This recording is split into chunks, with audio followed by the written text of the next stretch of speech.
In the winter of AD 370, along the frozen grasslands north of the Black Sea, a mounted detachment of Roman scouts reported the movement of a people whose speed and coordination defied every frontier expectation. The ground trembled beneath clusters of compact horses, iron stirrups clinked against composite bows, wind pressed against layered felt cloaks designed for deep steppe cold. Archaeological surveys of these plains show a landscape shaped by mobile encampments, charred hearth rings, and discarded arrow knocks that indicate long-distance raiding patterns established generations before their arrival at Rome's borders. Meanwhile, climatic reconstructions from lake-core sediments across the Eurasian steppe suggest a period of increased aridity during the 4th century, tightening pastoral resources and accelerating intertribal migrations. This movement drew the Huns westward in a process that appears both opportunistic and structurally inevitable. Contemporary chroniclers observed only the shock of their appearance, but the deep record situates them within an older tradition of mounted nomads whose tactical flexibility reshaped settled civilizations.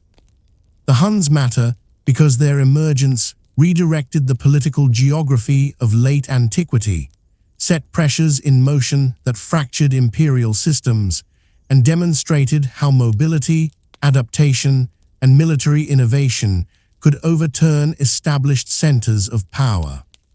Continue as we examine how environment, migration, and warfare shaped one of history's most transformative nomadic societies.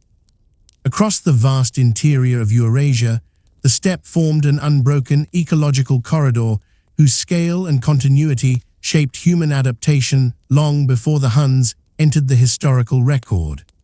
Its grasslands, extending from the Ordos to the Pontic Basin, offered broad horizons of grazing potential, but imposed strict limits on sedentary life. Stratigraphic data from sites in the Minusinsk Basin show alternating layers of trampled pasture and burned dung deposits, evidence of seasonal encampments that rotated across predictable grazing circuits. Meanwhile, pollen sequences extracted from lake sediments in western Mongolia reveal a stable grass-dominated biome persisting over millennia, punctuated only by periodic arid phases that tightened pastoral ranges. These conditions fostered an economy centered on horses, sheep, and cattle, each species supporting mobility in different ways. Long analytical studies of faunal assemblages indicate culling patterns calibrated to herd resilience rather than surplus accumulation. The environment rewarded movement, and societies that thrived on the steppe learned to balance opportunity with constraint. Archaeological excavations at Archaeology demonstrate how early nomadic elites organized their material culture around mobility without sacrificing complexity. Burial chambers contained finely worked bronze ornaments, composite bows, and horse gear arranged in patterns that suggest ritual significance but also long-distance interaction. Radiocarbon analysis places several of these burials in the early 1st millennium BC, long before the emergence of the Huns, yet the continuity in weapon forms and equestrian technology is unmistakable. The repetition of these features across distant regions implies a shared cultural grammar reinforced through trade, alliance, and conflict. Wooden saddle frames, preserved in frozen tombs of the Altai, show a refined understanding of weight distribution that later steppe cultures, including the Huns, would inherit. Such finds anchor the technological substrate from which mounted warfare evolved, linking environmental adaptation to strategic transformation. The steppe was not empty space. It was a long-duration cultural field shaped by recurring patterns of pastoral life. By the 3rd and 2nd centuries BC, movements of peoples across this corridor intensified. Drying episodes recorded in lake cores from Kazakhstan correspond with a shift toward more dispersed seasonal campsites, visible archaeologically through lighter occupational debris and reduced hearth density. These indicators suggest heightened competition for pasture, a condition that frequently precipitated tribal fragmentation or absorption into larger coalitions. The Xiongnu Confederation, documented in Chinese chronicles and supported by excavated fortifications along the Ordo's frontier, exemplifies one outcome of this pressure. Their political structures, alliances organized by kinship seniority, tribute systems based on animal wealth, and military formations built around horse archers, reflect a model of governance that resonated across the steppe. Although the Huns cannot be equated directly with the Xiongnu, several material signatures, including lamellar armor fragments and iron cauldron types, show affinities that archaeologists consider more than coincidental. Such parallels situate the Huns within a deeper continuum rather than isolating them as a sudden intrusion into late antiquity. As these earlier confederations rose and fell, they left behind a repertoire of social strategies that would shape later nomadic polities. Excavated camp remnants in the Tuva region contain layers of discarded arrowheads, broken horse gear, and charred clays from transient dwellings, each deposit marking a brief moment of occupation before the group moved on. The rhythm of life encoded in these traces reveals a society trained in rapid assembly and dispersal. Mobility functioned not merely as a means of survival, but as a structural principle that governed everything from military tactics to household organization. Toolkits discovered in these contexts, all sets for leatherwork, portable grinding stones, compact fire-starting kits, show the logistical precision required for sustained movement across vast distances. The archaeological record thus illustrates a world in which the constant negotiation between ecology and adaptation produced cultures that were flexible, resilient, and responsive to shifting conditions. Environmental reconstructions help clarify why mounted warfare became the defining characteristic of steppe societies. The open terrain allowed riders to maneuver at speed, while the presence of perennial grasses supported horse herds large enough to sustain continuous campaigning. Composite bows recovered from frozen tombs in the Altai region show lamination techniques capable of delivering high draw strength despite compact size, a design ideal for use on horseback. Meanwhile, bit wear on excavated horse mandibles indicates extensive training for precision control. These technological and biological indicators demonstrate how the environment guided the development of a distinct martial system.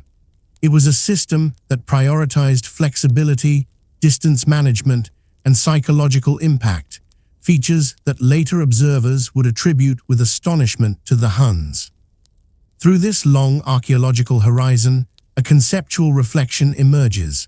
Mobility was not simply a response to external pressures, but a worldview built on the understanding that stability could be achieved through movement rather than settlement. This principle distinguished steppe polities from their agrarian neighbors and framed the dynamics that would later unfold during the Hunnic expansion. By the time the Huns entered European chronicles, the ecological and cultural foundations of their society had already been shaped by centuries of adaptation across one of the world's most demanding environments. The steppe had produced them, and its patterns would determine the trajectory of their rise. Across the western reaches of the steppe, archaeological layers chart a gradual increase in interregional contact during the late 1st millennium BC. Excavations at sites near the Ural River have uncovered clusters of imported beads, metal ornaments, and traces of textile dyes derived from distant horticultural zones. These items, though few in number, demonstrate exchanges that linked nomadic groups to sedentary societies beyond the steppe margin. Meanwhile, isotopic analysis of horse remains from burial contexts in the Trans-Ural region reveals patterns of fodder variation indicating long-distance travel across multiple ecological zones. Such evidence confirms that mobility extended not only across horizontal grazing routes, but also along vertical trade networks that bound forest steppe, oasis corridors, and agrarian frontiers into a single system of circulation. This system was neither chaotic nor improvised.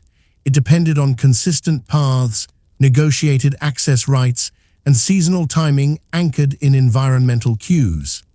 The steppe operated as a connective medium, enabling the movement of goods, ideas, and strategic knowledge long before the Huns began their westward migrations. Environmental pressures occasionally disrupted this balance. Sediment cores from the Aral Sea Basin document significant fluctuations in water levels during the first centuries AD, reflecting climatic variability that altered river flows and reduced pasture availability. These shifts correspond with archaeological evidence of abandoned campsites and the contraction of certain pastoral territories. Meanwhile, burn layers discovered at fortified settlements in the Altai foothills indicate episodes of conflict or defensive consolidation, likely triggered by population movement and resource stress. Such disruptions often catalyzed the formation of temporary alliances or the absorption of smaller clans into larger coalitions. Over time, these patterns produced a political landscape defined by fluid boundaries and adaptable social structures. Authority moved with the herds, and leadership depended on the capacity to distribute resources, manage risk, and coordinate rapid response to environmental uncertainty. These traits would later characterize the leaders who shaped Hunnic expansion. Anthropological studies of steppe burial customs reveal how such societies conceptualized hierarchy within a framework of mobility. Kurgan structures vary in size and composition, yet even modest mounds display careful arrangement of grave goods, indicating an investment in symbolic order. Excavations at Pazyryk, where permafrost preserved wooden coffins, felt textiles, and tattooed human remains, show a social world that combined mobility with aesthetic discipline and ritual continuity. The preservation of horses alongside the deceased underscores the centrality of equestrian identity, while the presence of imported objects reveals participation in broader exchange networks. These burials form a chronological and cultural bridge between earlier Scythian groups and later Hunnic elites, demonstrating how ritual practice could hold communities together despite spatial dispersal. Material culture served as an anchor, stabilizing identity across the expanse of the steppe. Meanwhile, the distribution of weapon types across Eurasia illustrates shared strategic principles that emerged over centuries. Iron arrowheads with trilobate designs, found from the Altai to the Pontic region, show remarkable structural consistency. Metallurgical assays reveal alloying techniques optimized for penetration at long range, a feature reinforced by the powerful composite bows used by mounted archers. Spears, sabers, and wooden shields discovered in burial contexts indicate secondary armaments designed to complement the mobility of horse-based combat. These weapons are not merely artifacts of conflict, but indicators of a tactical system in which speed, precision, and coordinated maneuver shaped every engagement.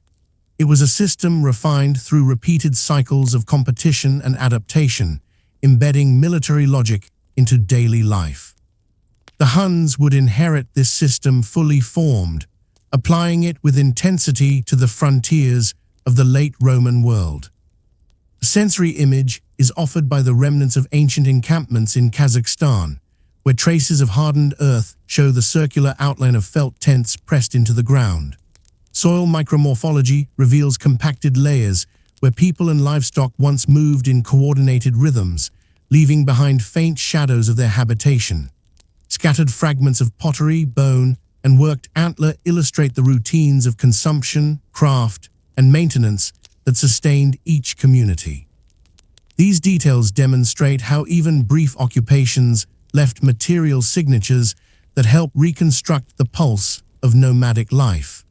Mobility produced impermanence, yet the archaeological record captures recurring patterns of organization that suggest a coherent social fabric underpinning the apparent fluidity. From these interconnected strands of evidence emerges a conceptual reflection. Steppe societies developed a mode of complexity not tied to sedentary institutions, but to the capacity for continuous reconfiguration. Their structures expanded and contracted in response to ecological cycles, alliance shifts, and external threats, creating a political world defined less by fixed territory than by relational networks. This framework shaped how later groups, including the Huns, would integrate new populations, negotiate exchanges, and exert influence across Europe. The deep history of the steppe shows that their rise was not abrupt, but embedded within a landscape that trained its inhabitants to interpret movement as stability and adaptation as continuity. Across the central steppe, long-term archaeological surveys reveal how mobility shaped not only economic life, but also patterns of communication that tied distant communities into durable networks. Excavations along the Sadaria have uncovered sequences of small transient stations where hearth ash, butchered bone, and traces of metalworking appear in thin, discontinuous layers. These stations, radiocarbon dated to the early 1st millennium AD, indicate regular passage by groups whose movement followed established corridors linking the eastern and western steppe. Meanwhile, ceramic petrography shows that certain pottery forms, though rare, traveled hundreds of kilometers from their production zones, confirming the existence of exchange circuits that persisted across shifting political landscapes. Linguistic reconstructions, while limited, suggest that loanwords related to horses, weaponry, and pastoral management diffused widely across these routes. The archaeological and linguistic data together illustrate an environment where information circulated as fluidly as herds, creating the conditions for shared technological repertoires and strategic innovations. Stratified deposits in the Volga, Ural region introduce a further dimension: the interaction between nomadic and semi-sedentary communities. Excavated pits and storage chambers from these sites indicate limited horticulture supported by riverine microclimates, suggesting that some groups adopted hybrid economic strategies that balanced mobility with localized resource exploitation. Animal bone assemblages reveal seasonal shifts in herd composition, implying that pastoralists coordinated their grazing cycles with agricultural neighbors to mutual advantage. Metal slag and fragments of discarded tools found at these settlements demonstrate a degree of specialization not traditionally associated with nomadic life, complicating earlier models that drew a strict distinction between steppe and sedentary cultures. Meanwhile, environmental cores from nearby floodplains show stable water availability through much of the 1st centuries AD, enabling such hybrid systems to coexist with fully mobile groups. This mosaic of economic forms created a flexible frontier zone that later facilitated the westward movement of the Huns by offering both resource nodes and potential allies. Evidence from burial assemblages in the Carpathian Basin points to the continued evolution of steppe cultural practices beyond the core regions traditionally associated with early nomadic polities. Several kurgans contain horse trappings decorated with geometric metal appliques, whose stylistic features trace back to the eastern steppe, but display local variations in motif and technique. These adaptations reflect how steppe traditions were reinterpreted as populations migrated west, incorporating new influences while maintaining recognizable structural elements. Meanwhile, stable isotope analysis of human remains suggests diets heavily reliant on pastoral products, confirming continuity in subsistence regardless of regional variation in material culture. These findings indicate that mobility did not inhibit cultural coherence. Instead, it allowed groups to maintain a shared repertoire while interacting with new environments and populations. The Huns would later enter this same basin, inheriting a landscape already shaped by centuries of steppe influence. Sensory detail emerges from the ongoing excavations in the northern Caspian lowlands, where wind-blown sands expose fragments of leather, bronze, and animal bone scattered across ancient campsite depressions. The faint sound of sand moving across these remnants underscores the ephemeral nature of nomadic habitation, yet each fragment provides insight into daily activity. Compact quivers, hardened by drying, retain impressions of trilobate arrowheads once stored within them. Bronze buckles bear etched patterns that recur across vast distances, attesting to a symbolic language maintained through interregional contact. These modest artifacts convey the physical reality of life on the steppe, the constant adjustment to terrain, climate, and opportunity that define the experiences of the groups who preceded the Huns. Within this framework, mounted mobility emerges as both a technological achievement and a social logic. Osteological studies of horse remains show selective breeding practices aimed at producing resilient, compact animals capable of sustained travel. Bit impressions and vertebral stress markers indicate frequent riding from an early age, suggesting an integration of horsemanship into childhood training. Composite bows discovered in frozen contexts reveal carefully layered horn, sinew, and wood engineered for performance under harsh climatic conditions. Excavated arrowheads with standardized forms imply coordinated production systems able to supply large numbers of mounted archers. These material indicators confirm that the foundations of Hunnic military capacity were built long before their appearance in European sources. The steppe had already cultivated a tactical tradition grounded in mobility, precision, and collective maneuver. A conceptual reflection arises from these accumulated findings. Steppe societies achieved durability not through monuments or permanent settlements, but through adaptability encoded in social practice. Their resilience lay in structures capable of rapid expansion, contraction, and reorganization without losing coherence. Leadership operated through negotiation rather than institutional decree, and alliances shifted in response to environmental and political conditions. This mode of complexity, distinct from the bureaucratic systems of sedentary empires, provided the matrix within which the Huns would later consolidate power. By the time they began their western movement, the cultural and ecological logic of the steppe had furnished them with strategies, technologies, and forms of organization refined across centuries. The chapter closes with the recognition that the Huns emerged from a world shaped by long-term human-environment interaction, not from historical obscurity. Their rise was the latest phase in an enduring steppe tradition that linked ecology, mobility, and political innovation into a coherent pattern. This pattern would guide their expansion into the western steppe, setting the stage for their first encounters with Rome. The question of Hun origins has long occupied a central position in the study of late antiquity, yet the evidence that survives is dispersed across archaeological horizons, textual testimonies, and fragmentary linguistic data. Excavations in the Altai Mountains provide one of the most substantial material anchors. Here, burial sites containing iron lamellar armor, composite bow fragments, and cauldron types with distinctive looped handles appear in layers radiocarbon dated to the 2nd and 3rd centuries AD. These assemblages reveal a cultural repertoire consistent with mobile pastoralist societies already skilled in mounted warfare.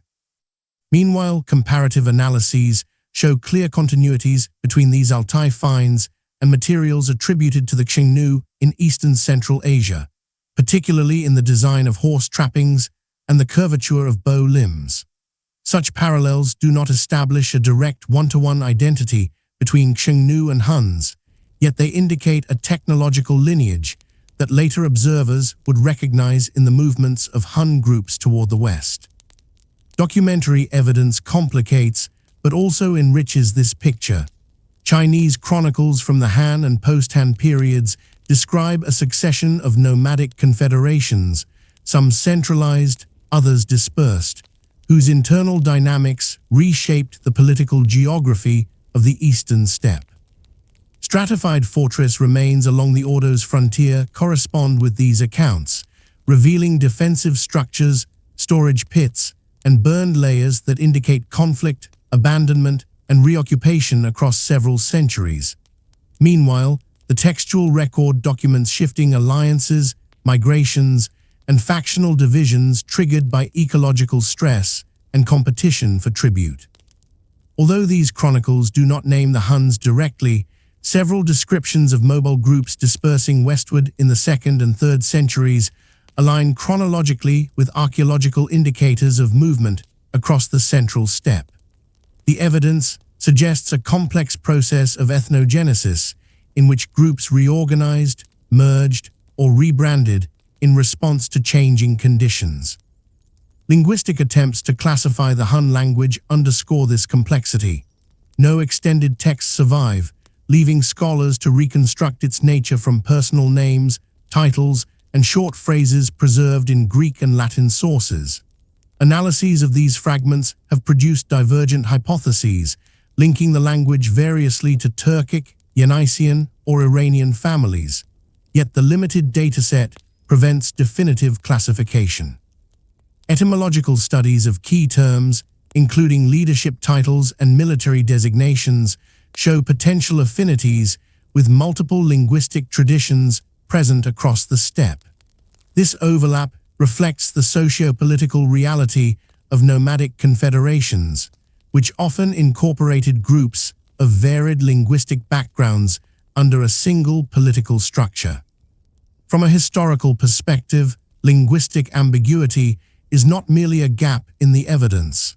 It is an indicator of the fluid identities that characterized the early formation of Hun groups. Archaeological findings in Kazakhstan provide further insight into how such identities may have formed. Several sites dated to the 3rd century AD display material signatures consistent with a population in transition. Hearths surrounded by mixed ceramic styles indicate interaction between Eastern and Western steppe traditions. Animal bone assemblages show shifts in herd composition, suggesting adaptation to new environments during movement. Metalworking debris reveals a blend of manufacturing techniques, including forging styles traced to regions far beyond local horizons. These hybrid features point to a process in which migrant groups absorbed local practices even as they introduced their own, producing a cultural synthesis that would later be recognized as distinctively Hunnic. Meanwhile, isotopic studies of equine remains from the same region demonstrate patterns of mobility across multiple ecological zones, supporting the hypothesis that these communities were moving westward along established pastoral corridors. Sensory detail emerges from excavations near the Semirachai region, where archaeologists uncovered remnants of a temporary encampment preserved beneath wind-deposited sediments.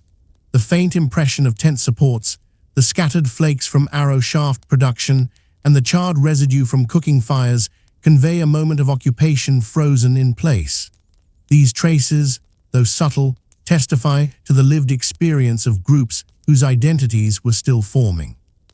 The smell of smoke absorbed into the surrounding soil, detectable even after centuries of burial, evokes the immediate material world from which the Huns emerged.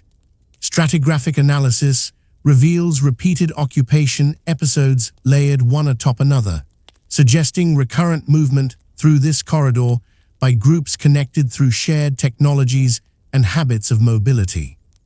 From this evidence arises a conceptual reflection. Ethnogenesis on the steppe was not an event, but a process shaped by environmental change, political opportunity, and continuous interaction. The Huns, like earlier nomadic polities, formed not through isolation, but through the integration of varied lineages, linguistic traditions, and technological repertoires into a coherent social framework. Their origins lie in the convergence of these elements across a shifting landscape that rewarded adaptability and coalition building. When they eventually appeared on the horizons of the Roman world, they carried with them a composite identity forged through centuries of movement and negotiation. Across the western fringes of the Altai and into the upper Yatish Basin, archaeologists have mapped settlement traces that mark an increasingly westward orientation during the 3rd and early 4th centuries AD. These traces, subtle yet cumulative, include dispersed hearth complexes, light concentrations of slag from on-site metal repair, and discarded bow components shaped in forms identical to those recovered from eastern steppe contexts. Radiocarbon sequences from these layers align closely with climatic data showing reduced precipitation across parts of Mongolia and Dzungaria, suggesting that environmental pressures may have encouraged pastoral groups to explore new grazing territories. Meanwhile, sediment analyses from the Zasen Basin record fluctuating lake levels that further constrained local pasture, adding weight to the model in which ecological stress reinforced the centrifugal movements of nomadic communities. The archaeological patterns do not imply mass migration at once. Rather, they trace the gradual extension of mobility circuits that would eventually carry Hun-associated groups toward Europe. Documentary sources, especially those preserved in late Roman and Armenian texts, provide an external perspective on these developments.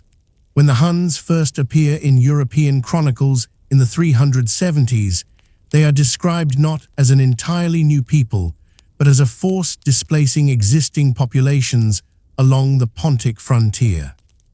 Ammianus Marcellinus, writing within decades of their arrival, characterizes them through tropes typical of late antique ethnography, yet embedded in his account are geographical cues and behavioral descriptions that align with archaeological indicators of eastern steppe origins.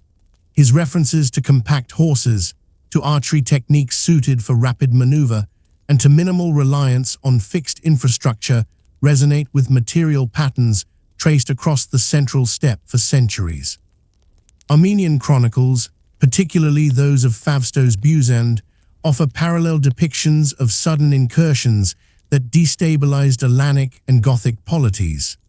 Although heavily stylized, these accounts situate the Huns within a broader chain of displacements that matches the westward archaeological trail.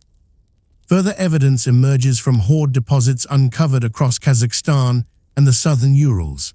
Several of these hoards contain objects consistent with martial elites, gold-inlaid belt fittings, iron spearheads, and silvered horse gear designed for both function and display. Metallurgical analysis reveals mixed manufacturing traditions, combining Eastern techniques of pattern welding with Western forms of decorative applique. The hybrid nature of these items suggests a population engaged in the process of recomposition, absorbing the influences of regions they traversed. Meanwhile, the spatial distribution of the hoards, scattered along well-watered corridors, hints at the episodic conflicts, negotiations, or ritual practices that accompanied their movement. Such finds reinforce the notion that the Proto-Hunnic world was not static, but defined by continuous reorganization. A sensory detail emerges from excavations in the Tarbagatai foothills, where soil cores revealed faint impressions of hoof-packed earth beneath layers of Aeolian dust. The compacted surface, bordered by shallow depressions from tent placements, marks the remnant of a brief encampment. Nearby, fragments of bone awls, broken arrow shafts, and the residue of extinguished hearths offer the material texture of a society constantly in motion. The cracked surface of a discarded iron blade, its edge dulled through repeated sharpening, captures the wear imposed by migration across vast distances. These fragments speak to the daily routines that formed the background of identity formation, maintenance of equipment, preparation of animals, and the communal labor of sustaining mobility.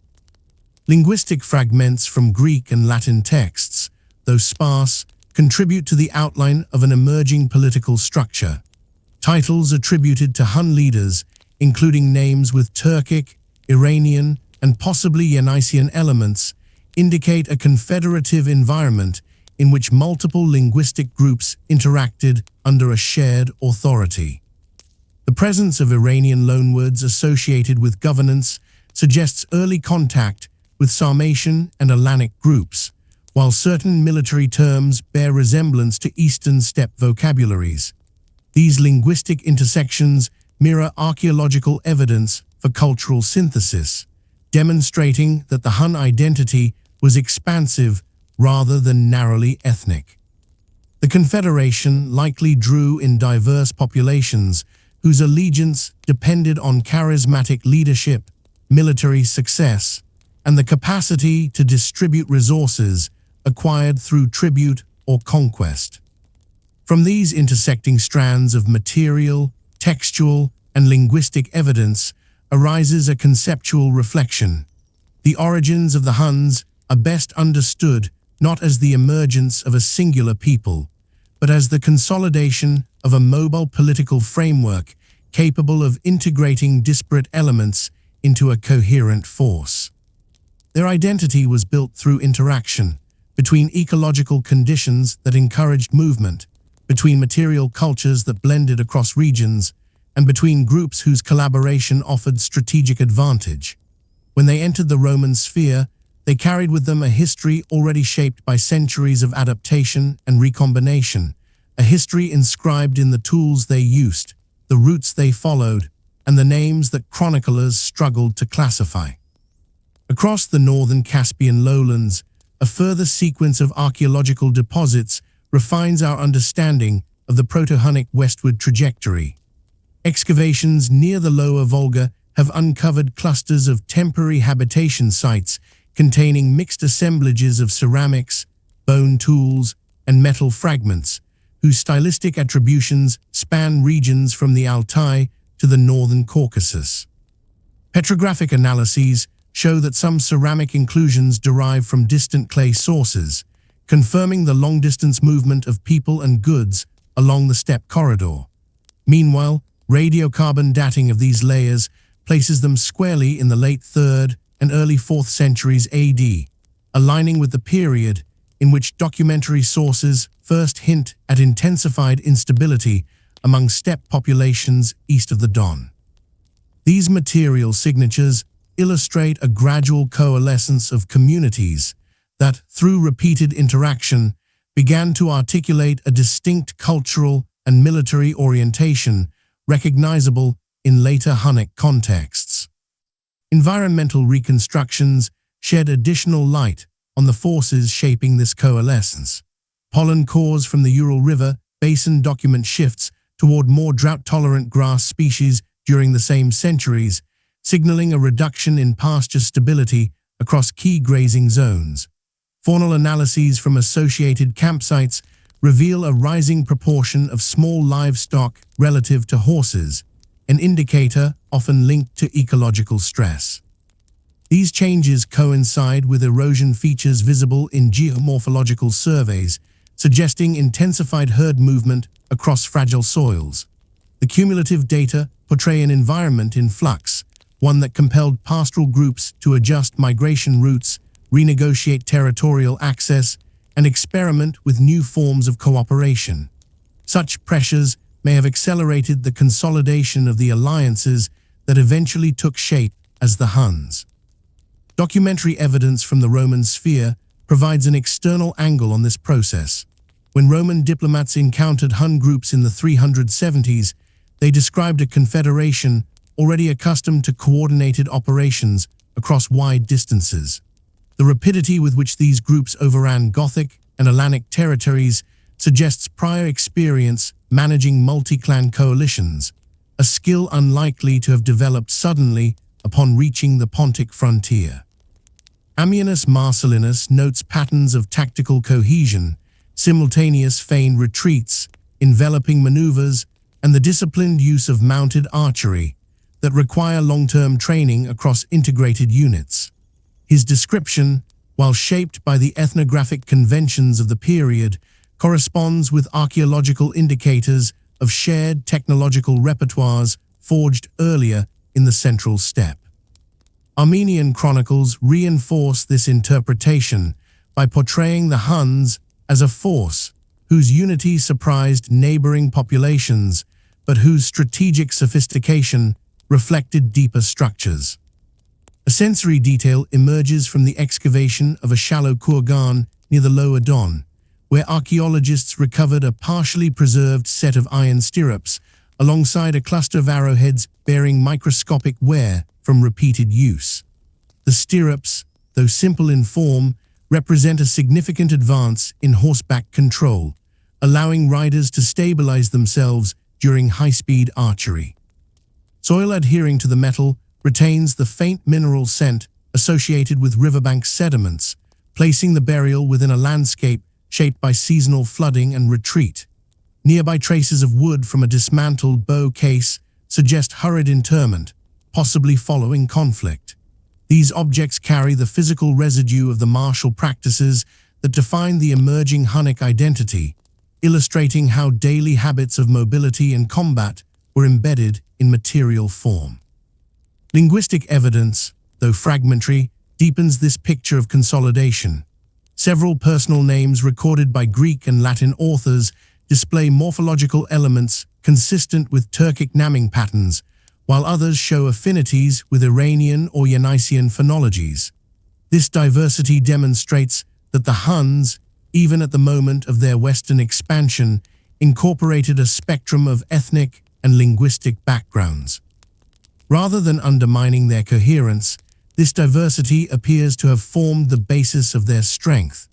Confederative structures on the steppe traditionally operated through negotiated allegiance rather than uniform identity, and the Huns followed this pattern by integrating subordinate groups through military partnership and resource redistribution.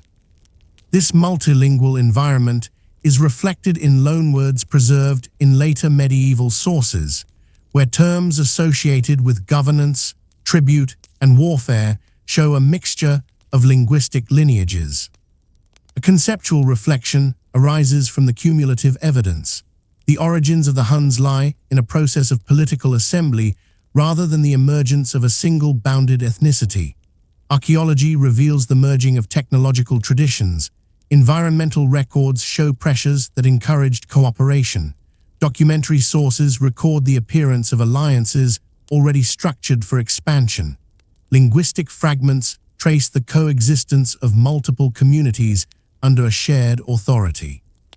Taken together, these strands suggest that the Huns emerged from a dynamic matrix in which mobility acted as both catalyst and framework. Their rise cannot be disentangled from the wider steppe world that shaped their formation, and their entry into the European sphere marks the moment when this long-evolving system intersected with the settled empires of late antiquity. The chapter closes with the recognition that, by the early 4th century, the cultural and political groundwork for the Hunnic Confederation had already been laid. Their movement westward would soon transform the frontier zones of Europe and initiate the sequence of disruptions that reshaped the late Roman world. By the early 4th century AD, the eastern and central Eurasian steppe was undergoing a series of environmental shifts that disrupted long-standing pastoral routines and unsettled political balances forged over generations. Lake core studies from regions of Mongolia and Dzungaria record sustained declines in moisture availability, reflected in reduced arboreal pollen and the expansion of drought-tolerant grasses. These botanical indicators correspond with geomorphological evidence showing increased aeolian deposition across formerly stable grazing lands. Meanwhile, faunal assemblages from seasonal campsites in the eastern steppe reveal rising proportions of sheep and goats relative to horses, a pattern often associated with ecological stress and the need to adjust herd structures to more uncertain forage conditions. These developments placed cumulative pressure on mobile pastoralists whose livelihoods depended on predictable grass cycles and established migratory circuits. The landscape was shifting beneath them, and adaptation required not only ecological flexibility, but also new forms of social reorganization. Archaeological traces from the Altai foothills provide material testimony to the turbulence of this period. Excavations at several fortified settlements show layers of burned clay, collapsed wooden palisades, and scattered weapon fragments dated through radiocarbon analysis to the 3rd and early 4th centuries AD. These remains suggest episodes of conflict, perhaps triggered by competition for dwindling resources or clashes between factions seeking advantage amid the instability. Meanwhile, adjacent burial clusters contain goods produced in multiple regions. Iron arrowheads in Eastern composite styles lie beside horse trappings characteristic of the Western forest steppe, marking a degree of cultural fusion that implies intensified contact among previously distinct populations. Such hybrid assemblages indicate not merely migration, but interaction, negotiated exchanges, shifting alliances, and the integration of displaced groups into emerging coalitions whose identities were still forming. These pressures reverberated across the central steppe corridor, where settlement debris and portable material culture indicate gradual westward shifts in habitation. Light concentrations of hearth ash, mixed ceramic styles, and repair debris from bows and saddles appear at increasing frequency along the Irtysh and Tobol rivers. Stratigraphic sequences from these sites demonstrate repeated, short-lived occupations, each layer representing a momentary pause in a larger movement. The mobility preserved in these traces is not the erratic drift sometimes imagined in older historiography. Rather, it reflects the systematic extension of established migratory routes as groups adjusted to changing pasture conditions. Environmental reconstructions from the same regions reveal intensified continental climate patterns, with harsher winters and shorter vegetation periods that further constrained horse pastures. As these constraints accumulated, the structural equilibrium of the eastern steppe began to fracture. Documentary sources, though external to the steppe world, hint at the broader consequences of this internal reconfiguration. Chinese chronicles from the Jin and 16 Kingdoms periods describe repeated waves of turmoil across the northern frontiers, marked by the rise and collapse of transient polities and the dispersion of nomadic groups into new territories. Although the identities of these groups remain difficult to correlate directly with later Hunnic populations, the timing aligns with archaeological indicators of significant movement across the interior steppe. The textual references to displaced pastoral communities seeking pastures beyond the western mountains correspond with environmental and archaeological signatures of prolonged ecological stress. These narratives, in combination with the material record, suggest a westward cascading effect in which one group's displacement generated pressure on another, producing a chain reaction that ultimately extended into the Pontic region. A sensory detail helps capture the reality of this transitional landscape. In the sandy depressions of a seasonal campsite near Lake Balkhash, excavators uncovered the hardened imprint of a trampled corral floor, marked by overlapping hoofprints pressed into the clay. Nearby charred reeds, remnants of a hastily constructed windbreak, still carry the faint scent of smoke embedded in their fibers. Scattered around them were fragments of a composite bow, its laminated layers split by weathering, and the worn teeth of a horse mandible showing striations from coarse winter fodder. These remains convey the strain placed on animals and equipment as groups confronted deteriorating conditions. Each fragment records the pressures that transformed routine nomadic cycles into expansive migrations that would lead, step by step, toward Europe. From these developments emerges a conceptual reflection.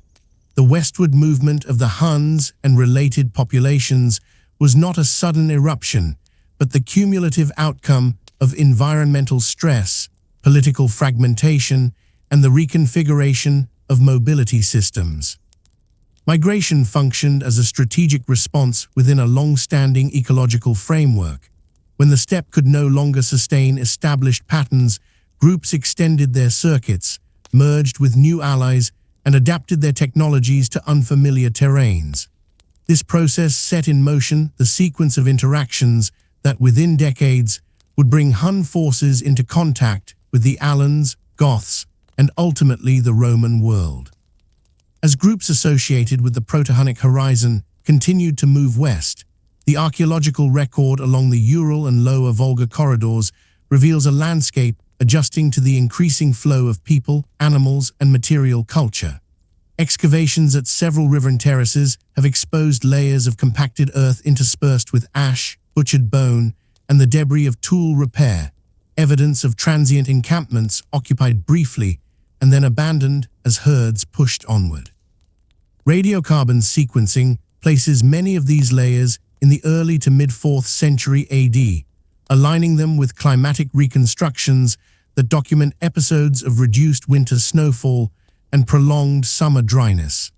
Such conditions strained pasture capacity, particularly along ecotonal zones where forest steppe and open grassland converge.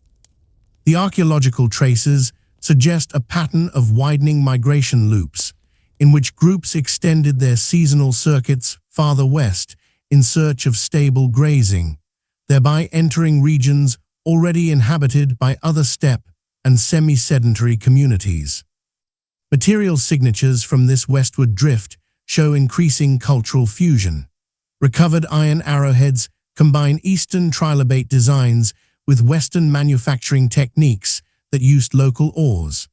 Ceramic vessels exhibit blended temper compositions, indicating both the adoption of regional styles and the persistence of older traditions carried by migrant groups. Meanwhile, the discovery of bronze and iron cauldron fragments with elongated loop handles, forms associated with Eastern steppe ritual practice, illustrates the retention of cultural markers even amid extensive relocation.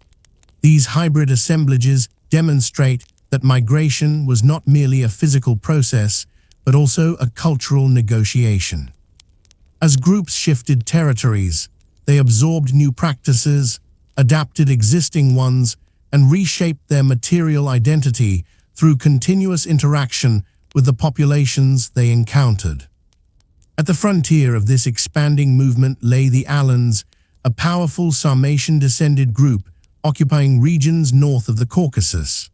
Archaeological surveys across the steppe-Caucasus interface reveal fortified settlements, richly furnished burials, and concentrations of horse gear that indicate a sophisticated martial culture.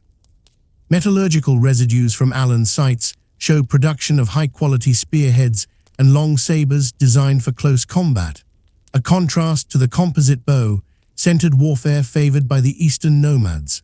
Documentary sources from Armenian and Georgian chronicles note intermittent conflicts between Alans and incoming Hun groups, describing raids, counterattacks, and negotiations conducted along the steppe frontier. Archaeological evidence of burned layers at several Alan fortifications, radiocarbon dated to the mid-4th century, may correspond to these encounters. The Alans were the first major polity disrupted by the westward moving Huns, and their displacement set in motion the larger cascade that would reshape the Pontic world. Environmental factors reinforced this geopolitical upheaval. Sediment cores from the lower Don and Cuban basins show fluctuating river regimes during the 4th century, with alternating periods of flooding and decline affecting forage availability in surrounding pasturelands. Faunal remains from Alan sites exhibit stress markers consistent with deteriorating grazing conditions, suggesting that ecological pressures narrowed the options available to local pastoralists. As Hun-affiliated groups advanced from the east, they entered a frontier already strained by environmental change. Competition for limited resources likely intensified, contributing to the conflicts that ultimately fractured Alan resistance. The archaeological sequence suggests a convergence of environmental constraint and military pressure, each amplifying the effect of the other. A sensory detail emerges from a partially exposed Alan Hun conflict site along the Middle Don, where archaeologists uncovered a jumbled layer of broken arrowheads, splintered shield boards, and horse bones marked by cut traces from rapid butchery. The soil contains pockets of charcoal from burned structures, the scent of which lingers faintly when the layers are first opened.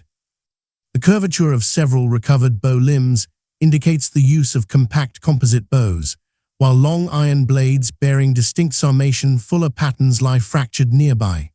This juxtaposition of weapon types captures the encounter between two martial traditions, one favoring mobility, the other emphasizing close combat shock. The material remains convey the intensity of confrontations that shaped the political geography of the Pontic steppe on the eve of Hun expansion. The displacement of the Alans reverberated outward, triggering movements among Gothic groups settled along the lower Dniester and Dnieper.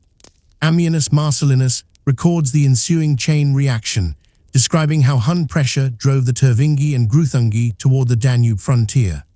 Archaeological evidence from Gothic settlements, including hastily abandoned storage pits and mixed layers of local pottery with steppe-derived items, supports the chronicler's account.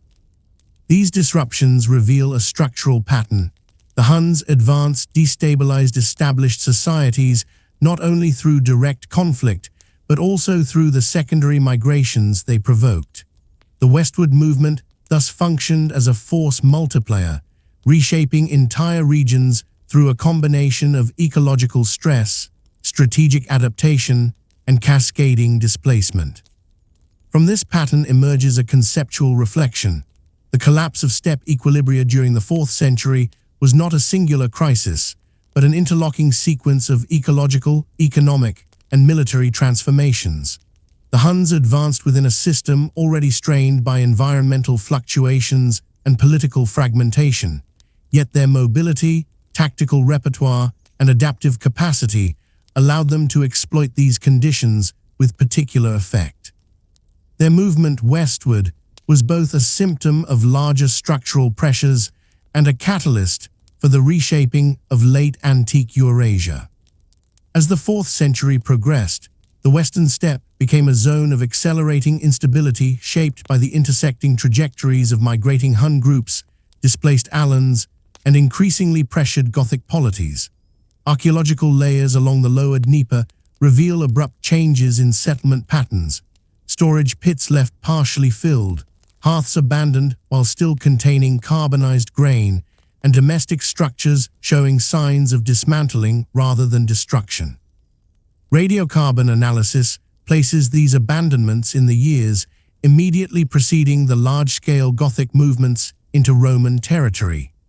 Meanwhile, surface surveys across the same region document concentrations of horse gear, arrowheads, and small metal fittings consistent with steppe-style military equipment.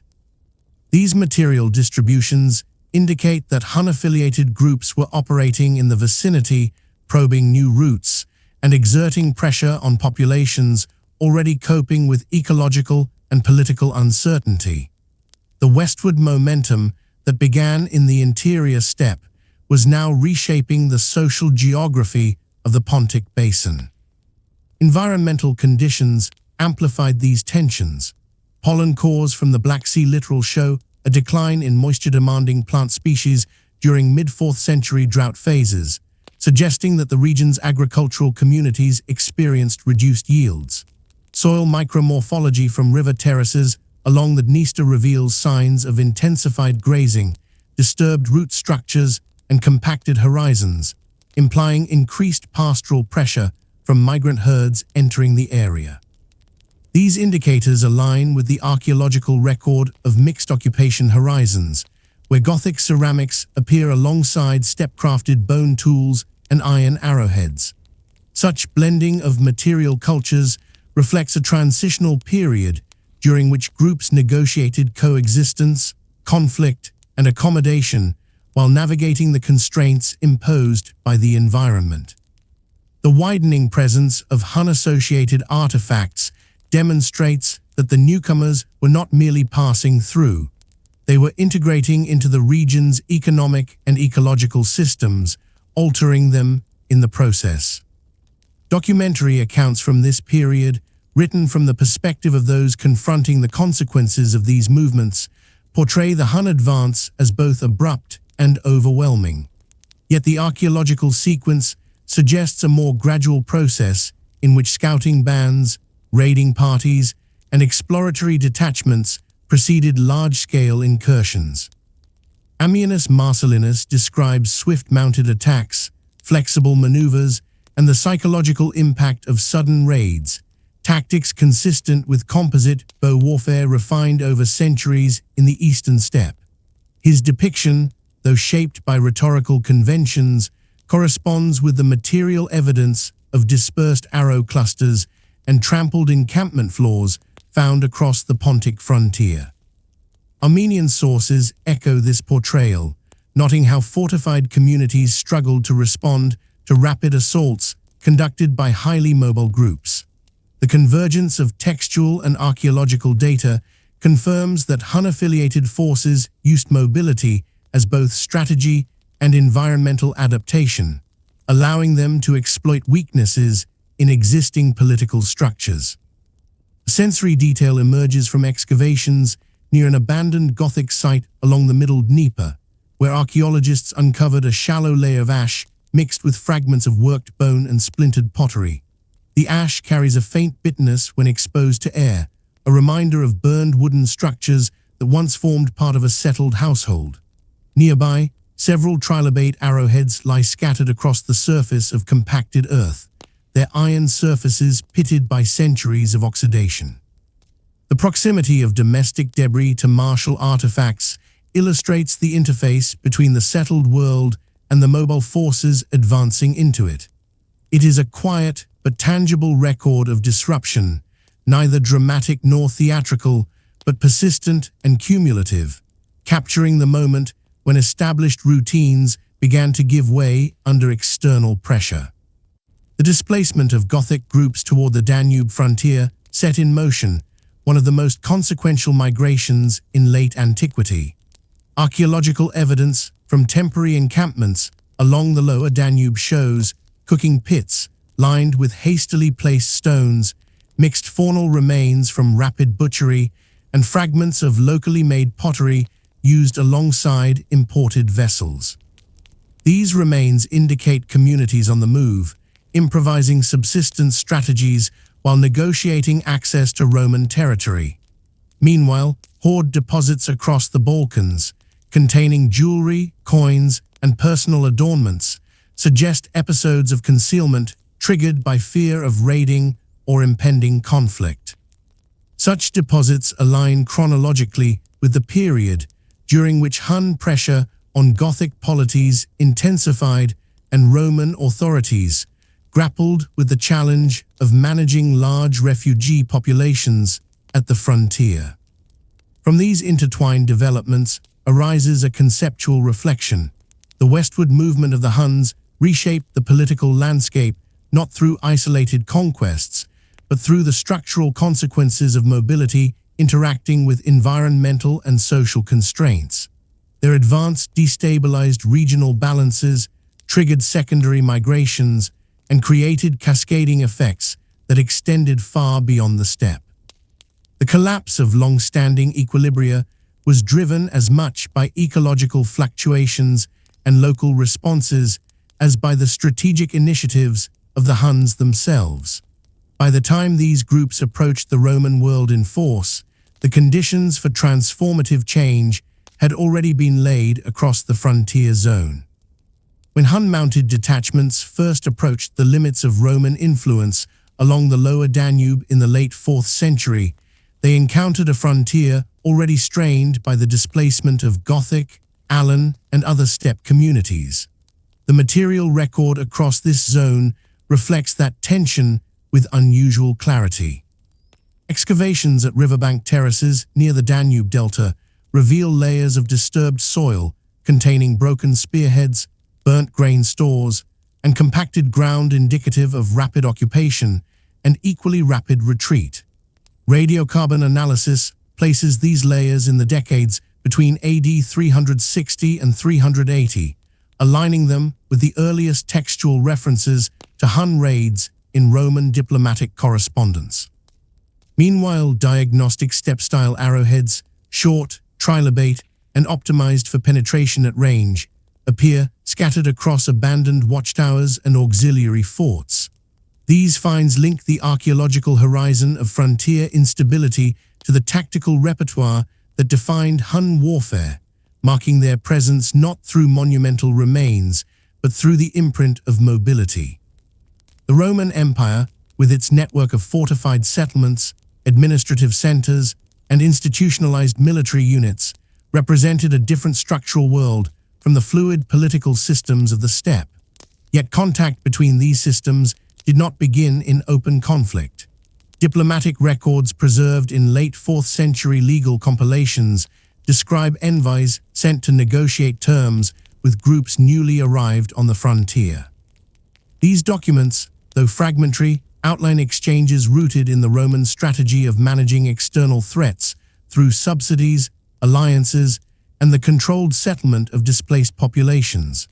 Archaeological evidence from frontier towns shows an influx of foreign-crafted metal ornaments, horse gear, and carved bone objects during this period, suggesting that gifts or tribute accompanied these early diplomatic interactions. The material flow underscores a central dynamic.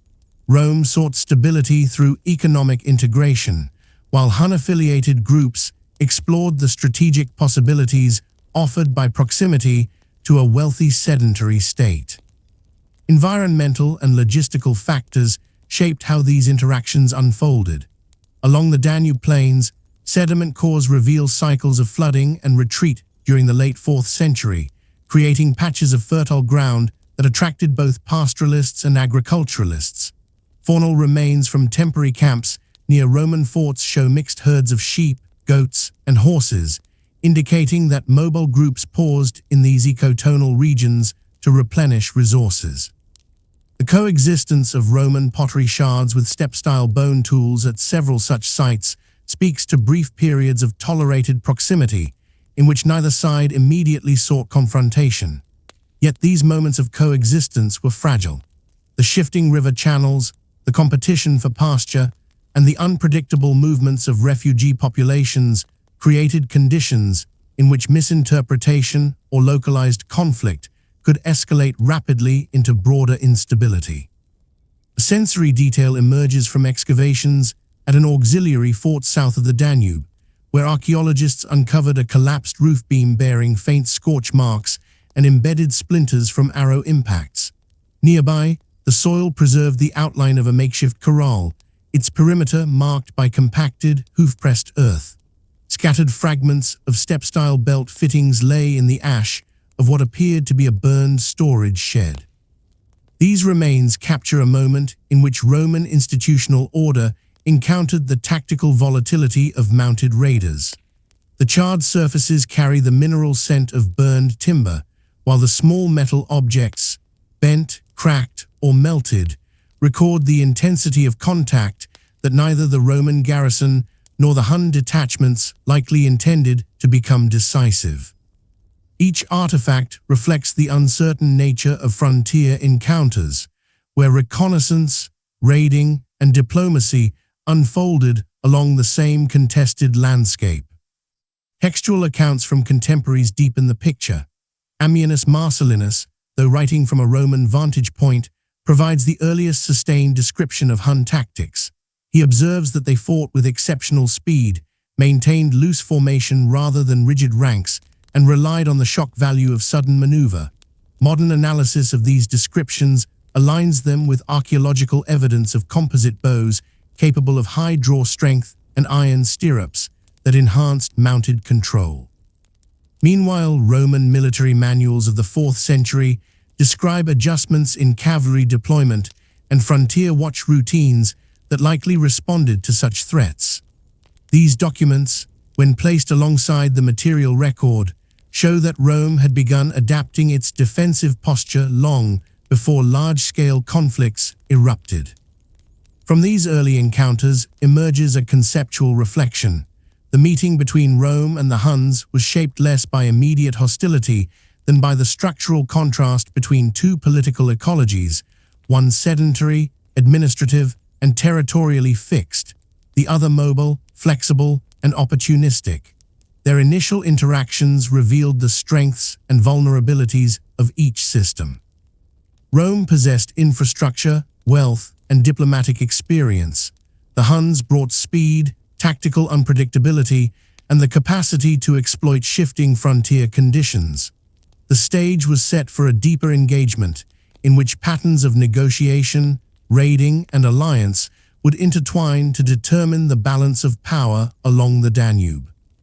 Along the lower Danube frontier, the archaeological record documents a widening zone of mixed material signatures that reflect both the adaptive responses of Roman authorities and the evolving operational patterns of Hun detachments. At several frontier fortifications in Mysia, excavators have identified layers of hurried reconstruction, patches of repaired masonry, hastily driven timber supports, and newly dug defensive ditches filled with silt and charcoal. Radiocarbon sequencing dates these phases of repair to the final decades of the 4th century, precisely the period in which Roman sources record intensified raiding across the frontier. Meanwhile, clusters of diagnostic Hun-style arrowheads appear both outside and within these fort complexes, suggesting that skirmishes occasionally penetrated the perimeter before defenders could respond. The distribution of these arrowheads, found embedded in collapsed walls or lodged in compacted surface soils of interior courtyards, conveys the immediacy of conflict and the capacity of mounted archers to exploit weaknesses in frontier surveillance. Roman officials sought to manage this growing instability through a combination of military reforms and intensified diplomatic engagement. Legal codices from the era preserve edicts addressing the settlement of displaced Gothic and Allan groups within Roman territory, an administrative response shaped partly by the need to buffer the frontier against further incursions. Archaeological evidence from these new settlements reveals hybrid material cultures, Roman-style ceramics used alongside steppe-style bone combs and belt fittings, indicating communities negotiating an identity between two worlds. Meanwhile, hoard deposits discovered across the Balkans, containing a mixture of Roman coins, personal ornaments, and steppe-influenced metalwork, suggest that frontier populations were safeguarding valuables during periods of heightened uncertainty. These deposits align with textual accounts of raids that targeted both military outposts and agrarian communities, reinforcing the impression of a frontier experiencing continuous strain. Environmental conditions around the Danube contributed to this dynamic. Sediment analyses from floodplain cores record irregular flooding episodes during the late 4th century, which periodically disrupted agricultural production and altered river channels that Roman military engineers depended upon for transport and communication. Faunal remains from roadside encampments near fortified bridges show butchery patterns consistent with rapid provisioning, illustrating how both Roman patrols and Hun scouting groups relied on the same environmental resources. The interaction between climate variability, food supply, and military movement created a complex logistical landscape in which small advantages could shift the balance of power. For groups accustomed to mobility and improvisation, these conditions offered opportunities to test the limits of Roman defensive organization. A sensory detail arises from an excavation at a watchtower near Durastorum, where a collapsed interior wall revealed a cache of Roman signaling equipment, bronze tuber fragments, ceramic oil lamps, and scorched wooden panels once used for fire beacons. The lamps retain a faint scent of burnt olive residue, and the bronze surfaces of the tuber bear impact marks as though struck by falling debris.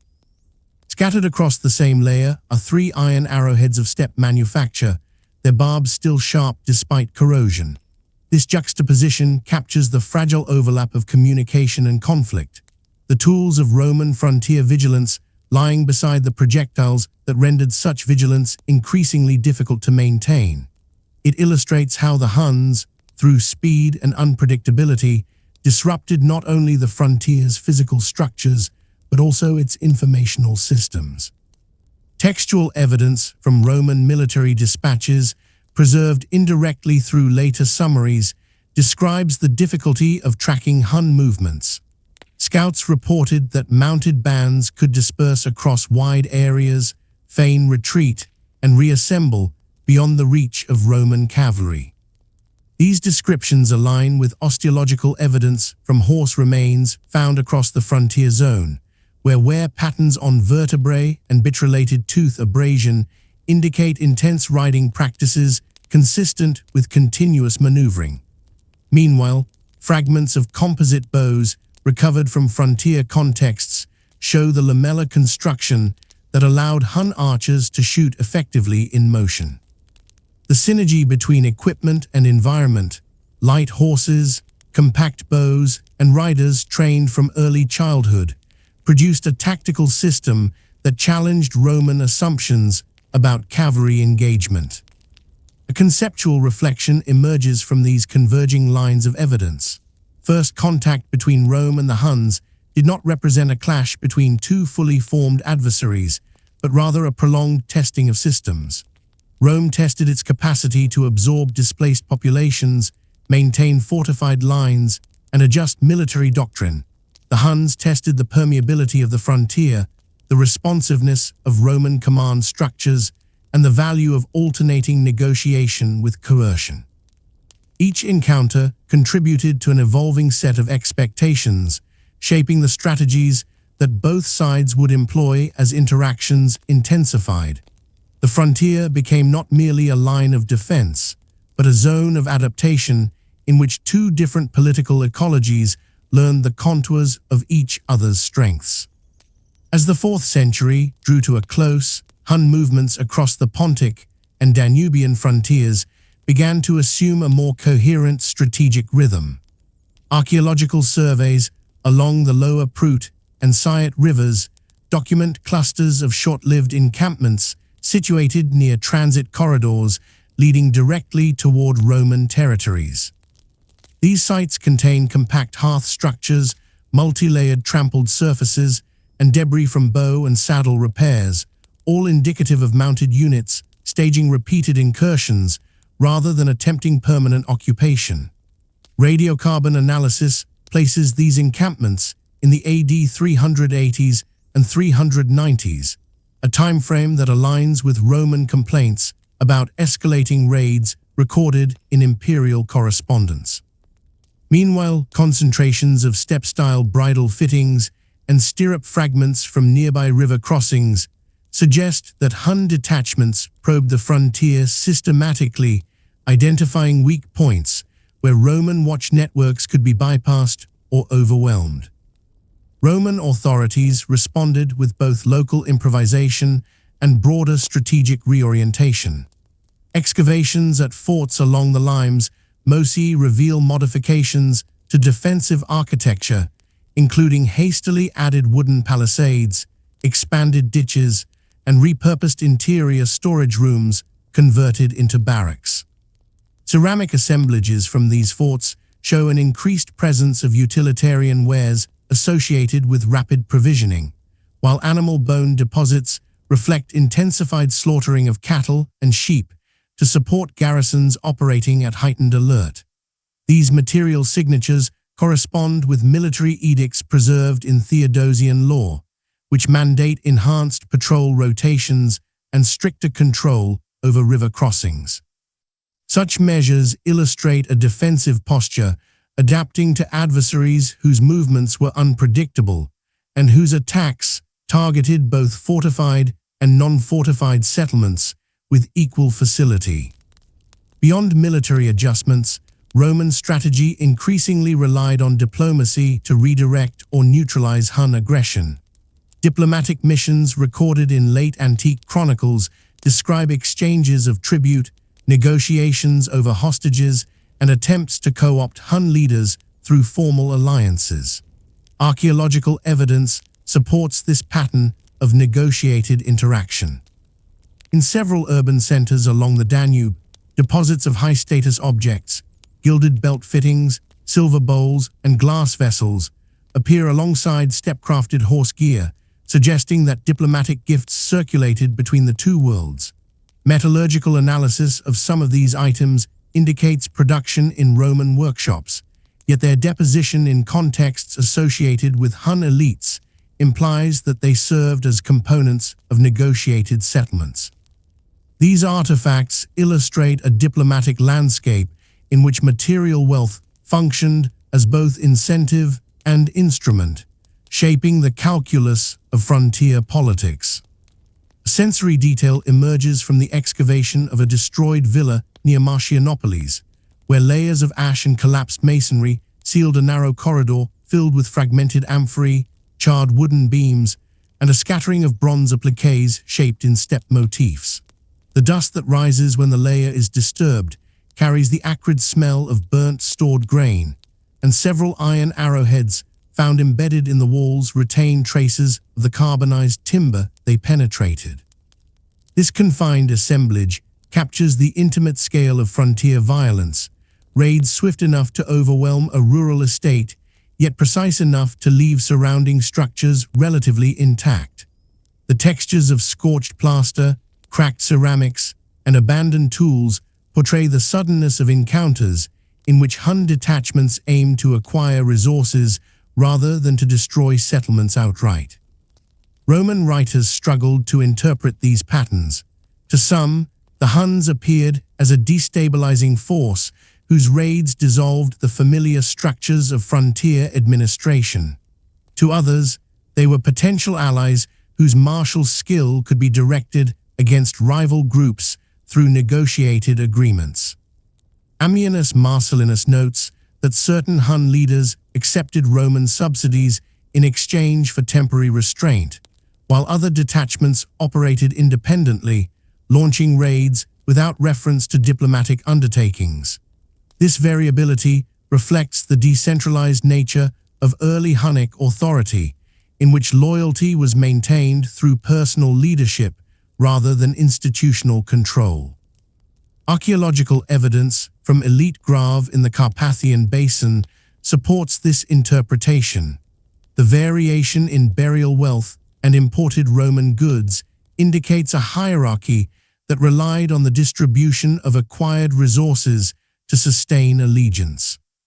From these interactions emerges a conceptual reflection. The first phase of Hun-Roman contact functioned as an extended calibration of two systems, in which both sides assessed the limits and possibilities of engagement. For the Huns, the Roman frontier represented an economic opportunity, a political arena, and a source of prestige goods that reinforced internal cohesion. For Rome, the Huns were at once a threat to frontier stability and a tool for managing other displaced populations. The cumulative effect of raids, negotiations, and shifting alliances produced a frontier environment where boundaries blurred and strategic calculations shifted with each new encounter. This evolving dynamic would soon give rise to a more unified Hunnic leadership, capable of coordinating multiple bands into a force that could challenge Rome not only along its borders, but within its political core. Across the Carpathian Basin, where the open plains of the steppe gradually merge with European river systems, the archaeological record marks a decisive shift in the organizational scale of Hun-affiliated groups during the early 5th century. Excavations near the Tisa and Kurers rivers reveal clusters of semi-permanent encampments featuring larger hearth complexes, expanded refuse deposits, and concentrations of animal bone far greater than those found in earlier transient sites. Radiocarbon analysis places these horizons within a narrow span around AD 400, indicating a period when Hun groups began consolidating their presence in the region. Ceramic assemblages from these sites show increased uniformity in form and temper, suggesting the emergence of shared production norms that reflect closer political integration. Meanwhile, metalworking debris, including slag, broken molds, and discarded sprues, points to localized manufacture of elite goods, an activity that often accompanies the rise of centralized authority in mobile polities. The shift toward hierarchy appears with particular clarity in burial evidence. Elite graves discovered near Seged contain golden-laid belt sets, ornate horse trappings, and imported Roman silverware, all arranged in patterns indicative of ceremonial display. The horses interred with these individuals exhibit osteological markers of intensive training, consistent with the specialized cavalry roles that defined Hun military power. Strontium isotope analysis of the human remains suggests diverse geographic origins, implying that the elites buried here were drawn from multiple lineages brought together within an emerging political framework. The clustering of these burials in defined zones, rather than dispersed across the landscape, further supports the interpretation that authority was becoming spatially and socially concentrated. This consolidation forms one of the clearest archaeological signatures of the transition from loosely coordinated bands to a structured confederation. Documentary sources reflect a parallel transformation. Roman accounts from the early 5th century begin to describe Hun leaders exercising coordinated authority over disparate groups, both nomadic and settled. Priscus, the 6th century diplomatic historian, recounts earlier traditions of leadership selection based on lineage, oath rituals, and the distribution of war spoils. Although his account postdates the period under consideration, it preserves elements consistent with broader steppe traditions. Authority grounded in kinship networks, reinforced by personal charisma, and maintained through material rewards. When placed alongside the archaeological evidence for emerging elite centers in the Carpathian Basin, these textual insights help reconstruct the political mechanisms through which the Huns forged unity. Leadership did not arise from administrative institutions, but from negotiated relationships woven through gift exchange, loyalty pledges, and the redistribution of tribute acquired from Rome and other neighbors. Environmental factors played an important supporting role in this process. Pollen cores from the Great Hungarian Plain indicate a stable grassland regime during the early 5th century, with species composition suitable for sustaining large horse herds. Faunal assemblages from contemporaneous camps show balanced age profiles among livestock, suggesting effective herd management and sufficient pasture availability. These conditions allowed Hun leaders to maintain the surplus animals necessary for large-scale mounted operations and for distributing horses as political gifts, a practice well documented among steppe polities. Stable pasturelands also reduced the ecological pressures that previously encouraged fragmentation, creating an environment conducive to political cohesion. The Carpathian Basin thus served not merely as a staging ground for raids into Roman territory, but as a structural foundation for confederation building. A sensory detail arises from an excavation along the Upper Tisa, where archaeologists uncovered the remnants of a large communal fire pit surrounded by layers of trampled earth. The soil retains a faint, smoky scent, and scattered within the ash were fragments of bronze ornaments, snapped bridle fittings, and the burnt ends of wooden posts that once supported a temporary hall. These features suggest gatherings of significant scale, moments when leaders, retainers, and allied groups assembled to negotiate alliances, distribute spoils, or ritually affirm political hierarchies. Such assemblies, ephemeral in material form yet central to political life, reflect the social choreography through which the Huns transformed mobility into cohesion. The physical evidence of collective presence anchors the abstract processes of confederation, revealing how political integration unfolded through repeated acts of assembly and reaffirmation. From these varied strands emerges a conceptual reflection. The formation of the Hun Confederation was not the result of imposed order, but the product of negotiated stability. Environmental security, the influx of wealth from Roman tribute, and the charismatic authority of emerging leaders created incentives for cooperation among diverse groups. Material culture, belt sets signifying rank, horse trappings marking status, and workshops producing elite goods provided visible cues of hierarchy. Ritual gatherings consolidated allegiance, while the ability to project mounted force reinforced the central authority that held the confederation together. By the early 5th century, the Huns had built a political structure that, while flexible, possessed the coherence necessary to influence the balance of power across Europe. As the Huns consolidated their presence in the Carpathian Basin, the mechanisms of political integration became increasingly visible in the archaeological record.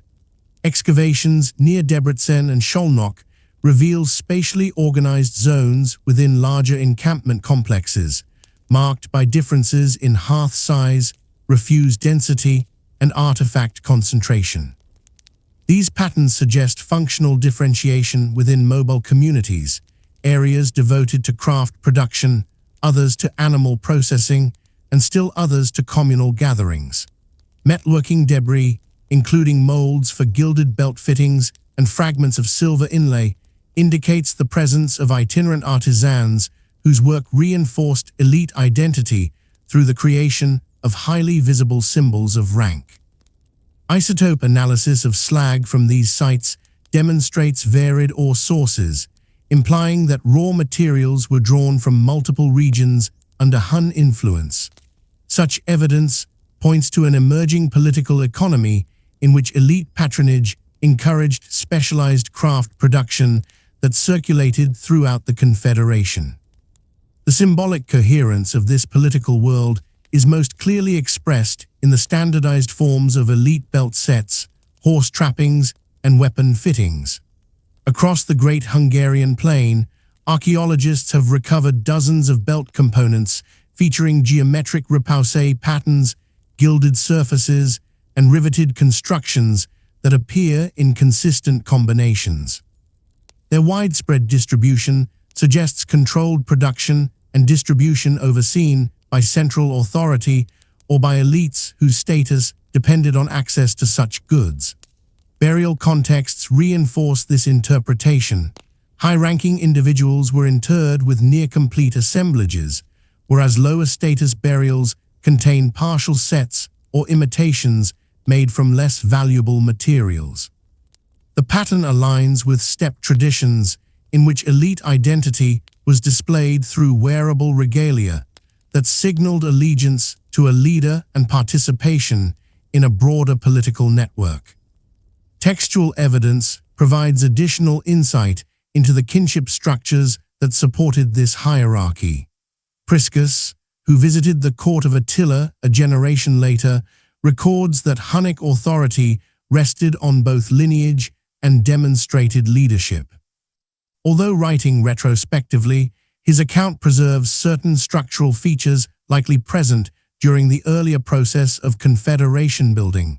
Senior lineages commanded prestige, alliances were cemented through marriages, and leaders reinforced their positions by distributing gifts gained from diplomacy or warfare.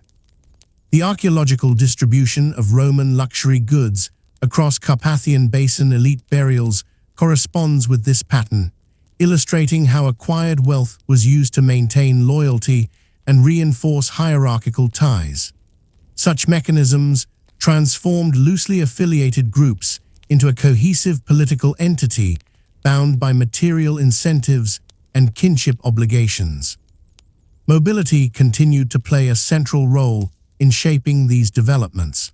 Strontium isotope studies from human remains in several Hun-associated cemeteries reveal varied geographic signatures, indicating that individuals buried within a single site often originated from distant regions.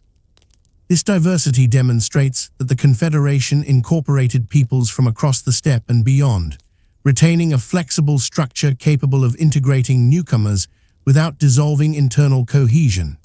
The presence of mixed faunal assemblages, horses, cattle, sheep, and goats, further reflects the adaptive subsistence strategies that allowed the Huns to maintain their mobility while supporting large gatherings and military campaigns.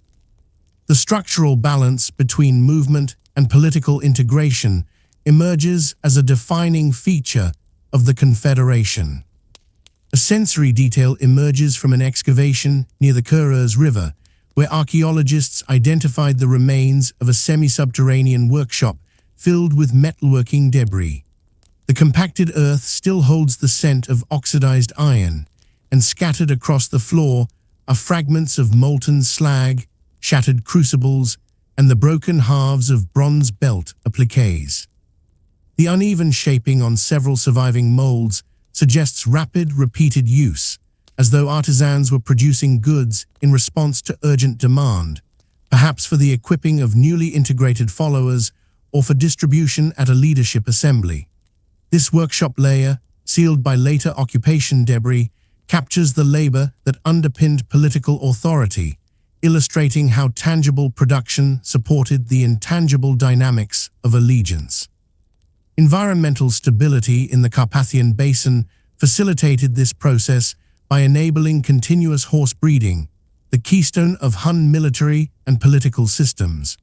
Paleoecological studies show a predominance of nutrient-rich grasses across the region during the early 5th century, and osteological evidence from horse remains indicates well-fed animals capable of sustained performance.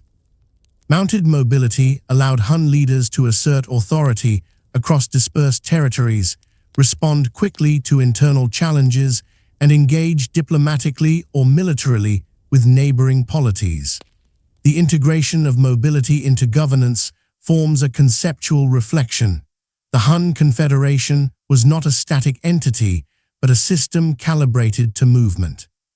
Authority was validated through the ability to distribute resources swiftly, convene assemblies across wide distances, and lead coordinated military operations that demonstrated the benefits of cohesion. By the early 5th century, these combined mechanisms, elite patronage, craft production, shared regalia, kinship alliances, and mobile governance, had transformed the Huns into a structured confederation capable of projecting power across Central and Eastern Europe. Their political apparatus remained flexible, but it possessed the internal coherence necessary to absorb new groups and negotiate with powerful neighbors. This maturity of organization would soon allow a single leader to unify the confederation more completely, giving rise to the central authority later associated with Attila. As the political framework of the confederation solidified, evidence from settlement archaeology indicates an expansion of logistical capacity that enabled Hun leaders to coordinate movements across increasingly wide territories. Excavations along the upper Danube and central Tisa have revealed sequences of refuse pits filled with the remains of butchered livestock, broken transport containers, and fragments of harness equipment. These pits, radiocarbon dated to the early decades of the 5th century, cluster around river junctions and seasonal fording points, implying the establishment of logistical hubs used repeatedly by large mobile groups. Soil micromorphology studies from these sites show multiple phases of trampling and redeposition, consistent with the passage of substantial numbers of horses and people. Such loci would have allowed leaders to gather followers, redistribute supplies, and coordinate military operations, a necessary infrastructure for a polity transitioning from regional influence to super-regional power. The social mechanisms that supported this integration appear in the distribution of prestige goods within and beyond the core confederation zone. Elite burials in Slovakia, Romania, and Eastern Austria contain belt sets, Roman silverware, and horse gear stylistically consistent with production in Carpathian Basin workshops. This pattern of dispersal suggests the deliberate use of gift exchange to extend influence and incorporate peripheral groups. Metallurgical analyses of these items reveal shared alloy compositions and surface treatments, indicating centralized control or supervision over their manufacture. Meanwhile, lower status grave in the same regions show imitative versions of elite regalia, often cast in tin or bronze rather than gold. The appearance of such imitations demonstrates both the symbolic reach of Hunnic hierarchical markers and the aspiration of allied or subordinate groups to associate themselves with the central leadership. Material culture thus provided a visual grammar through which political integration was communicated and reinforced. The documentary record contains complementary observations about the interpersonal ties that underpin this network. Priscus recounts the role of oath-taking ceremonies in which followers pledged loyalty to leaders through ritualized drinking and the exchange of gifts. He also describes the expectation that leaders redistribute war spoils, livestock, and tribute, thereby maintaining cohesion among their supporters. While his account reflects conditions during Attila's reign, the consistency of these practices with earlier steppe traditions suggests their presence during the formative period of the confederation. The archaeological evidence of wealth concentration, specialized craftsmanship, and long-distance distribution aligns with these textual descriptions, demonstrating how political authority was performed and materialized across the steppe-dominated landscape of early 5th century Europe. Mobility remained the structural foundation of this system, but it was increasingly managed through strategic relationships rather than simply environmental necessity. Isotope studies of human remains from cemeteries in the Carpathian Basin show that many individuals spent childhoods in regions far from where they were eventually buried. This pattern indicates both migration and the relocation of individuals, possibly through marriage alliances, hostage exchanges, or the integration of military specialists into the core confederation. Such movement was not random. It reflects deliberate strategies for strengthening political ties and distributing influence across diverse groups. Faunal assemblages from the same cemeteries reveal mixed herds consistent with a broad recruitment base, further demonstrating that the Hun confederation drew strength from integrating multiple pastoral traditions into a single operational framework. A sensory detail arises from a partially preserved assembly site uncovered near the Kurers-Maros confluence. Beneath a layer of windblown sediment, archaeologists identified a shallow circular depression ringed by post holes and scorched soil. In the center lay fragments of burned bone, cracked pottery, and broken drinking horns. When exposed, the soil released the faint charcoal scent of long-extinguished fires. The arrangement suggests a gathering place where oath rituals, feasts, or political negotiations may have occurred. The worn treads of the surrounding earth, pressed smooth by repeated treading, evoke the presence of mounted retainers, artisans, and envoys gathered under temporary structures. Such sites provide a physical counterpoint to textual descriptions of assemblies where decisions were made, alliances formalized, and authority reaffirmed through ritual and material display. Environmental stability in the Carpathian Basin continued to support these political developments. Pollen sequences indicate sustained grassland productivity, and geomorphological studies show limited evidence of erosion during this period, suggesting that pasturelands could support large herds essential for both subsistence and political exchange. Horse breeding remained central to governance. Osteological markers on excavated equine remains show selective breeding for compact, endurance-capable mounts, the ideal animals for maintaining rapid communication and military readiness across wide territories. The ecological reliability of the region provided not only material security, but also a geographical anchor around which a mobile political world could organize itself. From these interwoven strands arises a final conceptual reflection for the chapter. The Hun Confederation took form through a dynamic interplay of material production, ritual practice, and strategic mobility. Authority emerged not from fixed institutions, but from the capacity to convene assemblies, redistribute wealth, and coordinate action across diverse groups. The Carpathian Basin functioned as both a geographic base and a symbolic center, anchoring a polity whose reach depended on its ability to integrate and mobilize. By the time this confederative structure matured, it had developed the internal coherence necessary for a single leader to rise above its constituent parts, a figure who would soon reshape the political landscape of late antiquity.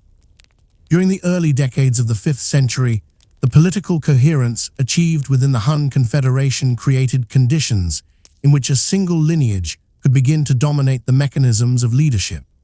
Archaeological horizons across the Great Hungarian Plain show a marked rise in the concentration of high-status goods in several sites dated between AD 410 and 430, including gilded belt ornaments, decorated horse trappings, and imported Roman silverware. These assemblages display increasing uniformity in style and craftsmanship, suggesting that production was being coordinated under a narrower circle of elite supervision. This consolidation aligns chronologically with the emergence of Attila's family, traditionally associated with the ruling lineage that came to control the distribution of tribute, alliances, and military initiatives. Although direct identification of individuals remains elusive in the archaeological record, the clustering of elite goods in specific localities indicates the presence of central authority exerting influence through material channels. Settlement evidence reinforces this impression of growing political centralization.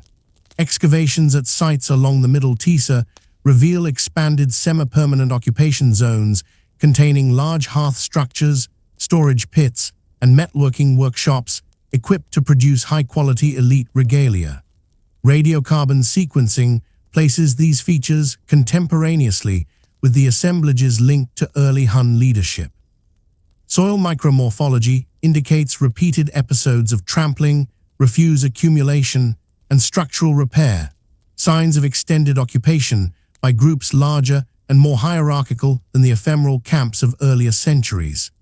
These semi-stable centers likely served as administrative nodes where leaders convened retainers, coordinated military expeditions, and redistributed goods acquired through diplomacy or raiding.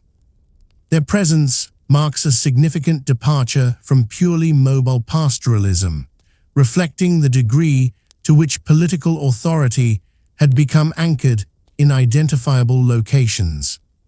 Documentary evidence provides complementary insights into this phase of consolidation.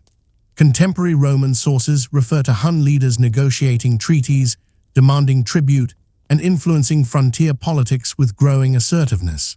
Although Attila does not appear prominently until the 430s, earlier texts describe the activities of leaders associated with his lineage, including the negotiation of fodera and the enforcement of obligations on Gothic and other subject groups. These descriptions suggest a political environment in which authority was increasingly centralized and capable of coordinating multi-ethnic forces. The administrative sophistication implied by these texts corresponds with the archaeological indications of complex logistical infrastructure and specialized craftsmanship operating within the Confederation's core. Environmental stability in the Carpathian Basin supported these political developments. Pollen cores and geomorphological surveys indicate consistent grassland productivity during this period, with only minor fluctuations in vegetation patterns. Faunal assemblages from early 5th century sites reveal well-managed herds, including horses bred for endurance and maneuverability, traits essential for Hun military operations.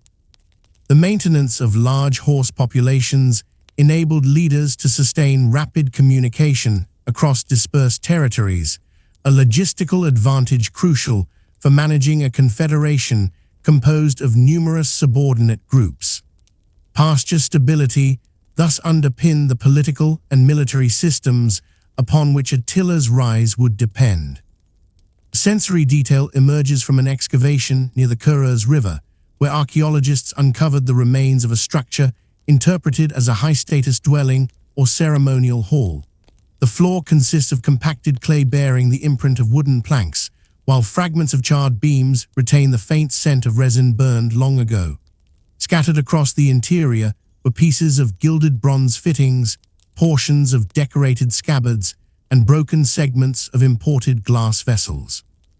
These artifacts indicate a space used for gatherings involving display, negotiation, or ritual affirmation of authority. The concentrated presence of luxury goods supports the interpretation that such structures functioned as political theaters, where leaders enacted the roles and obligations that sustained their position within the confederation. Roman observers began to recognize this shift in Hun governance. Diplomatic correspondence preserved in later compilations reveals a growing expectation that treaties must be negotiated with a single figure capable of enforcing agreements across the confederation. The increasing consistency of tribute demands, the coordination of military operations, and the identifiable patterns of leadership succession all point to a polity whose internal structure had moved beyond the loosely affiliated coalitions of the earlier migration period. By the early 430s, when Attila and his brother Bleda emerged as joint rulers, the institutional groundwork for centralized authority had already been laid. The Confederation's political ecology, formed through material production, kinship strategies, and military discipline, had reached a point where leadership could be consolidated under a single dominant figure. From this convergence of archaeological, environmental, and textual evidence arises a conceptual reflection. Attila's rise was not the sudden ascendance of an extraordinary individual, but the culmination of structural processes that had been reshaping the Confederation for decades. The political machinery of the Huns, flexible yet increasingly centralized, was prepared to elevate a leader capable of coordinating its resources and ambitions.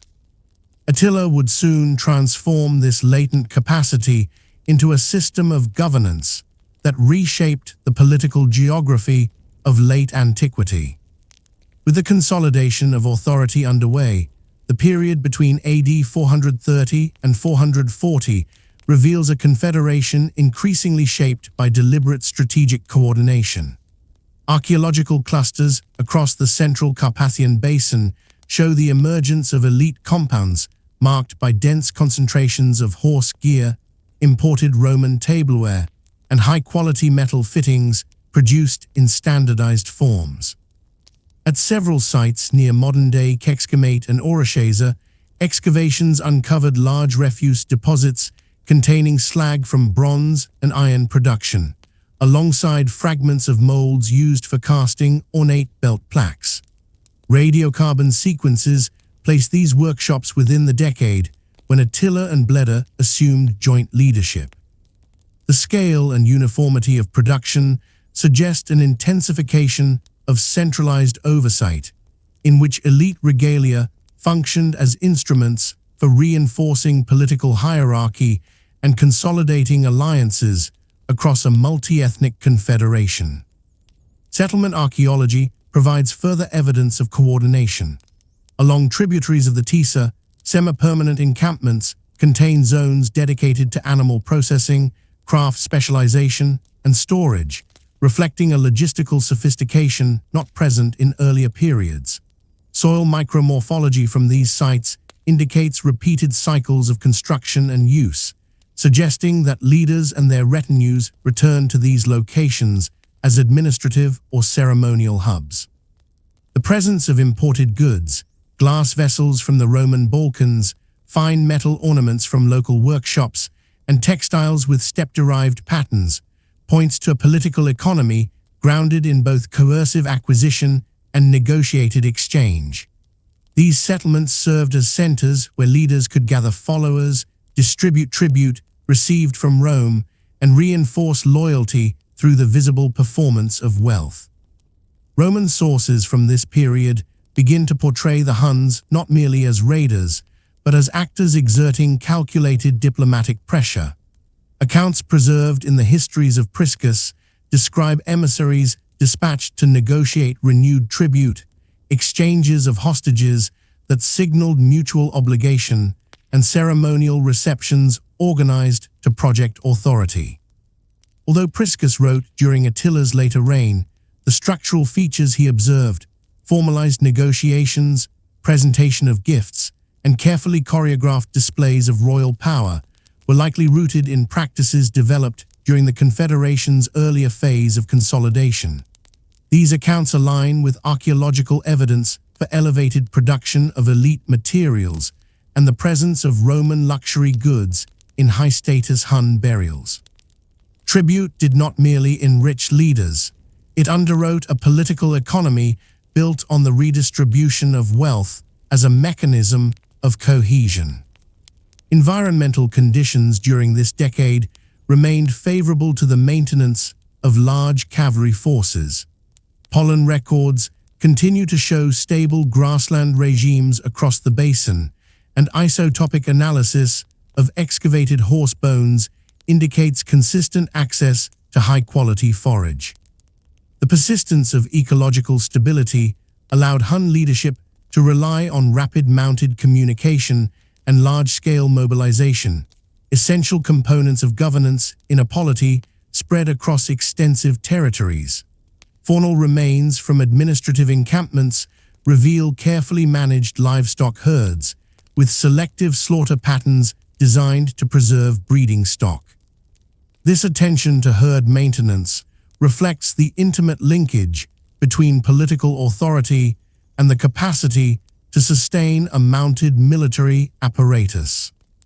A sensory detail emerges from an excavation near the Chris River, where archaeologists uncovered the remnants of a structure that appears to have functioned as a gathering hall.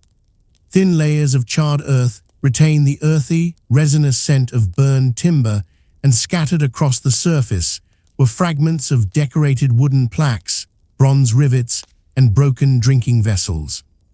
The trampled clay floor suggests repeated use by assemblies of retainers and envoys, while the concentration of gilded fittings hints at events where elite display reinforced political hierarchy. The physical traces evoke the atmosphere of councils where strategies were formulated, tribute allocations negotiated, and commands issued, moments when the Confederation's political structure was enacted through ritual and performance. By the early 440s, Roman observers recognized the emergence of a more coherent Hun state. Legal documents record increasingly structured tribute agreements, and diplomatic envoys reported that Hun leaders expected adherence to formalized terms. The consistency of demands, annual gold payments, surrender of fugitives, and recognition of territorial claims reflects a governance system capable of articulating stable policy objectives. These developments correspond with the material consolidations seen in elite workshops and administrative sites, suggesting a polity transitioning from loosely coordinated alliances to a centralized power capable of sustained negotiation and coercion. From these intertwined strands of evidence emerges a conceptual reflection. Attila's rise was facilitated by a confederation that had already developed the political instruments necessary for centralized leadership. Elite material culture, ritual gatherings, diplomatic engagements, and logistical infrastructure all contributed to a system in which authority flowed through acts of distribution and coordination. Attila inherited not an amorphous coalition, but a complex political organism primed for unification. His ascent would transform this organism into a force capable of reshaping the geopolitical landscape of the Roman world. By the mid-440s, the consolidation of power within the Hun Confederation reached a defining threshold. Archaeological layers across the central Carpathian basin begin to show a sharp concentration of luxury goods and martial regalia in a smaller number of sites, suggesting an increasingly centralized distribution network controlled by a single ruling household.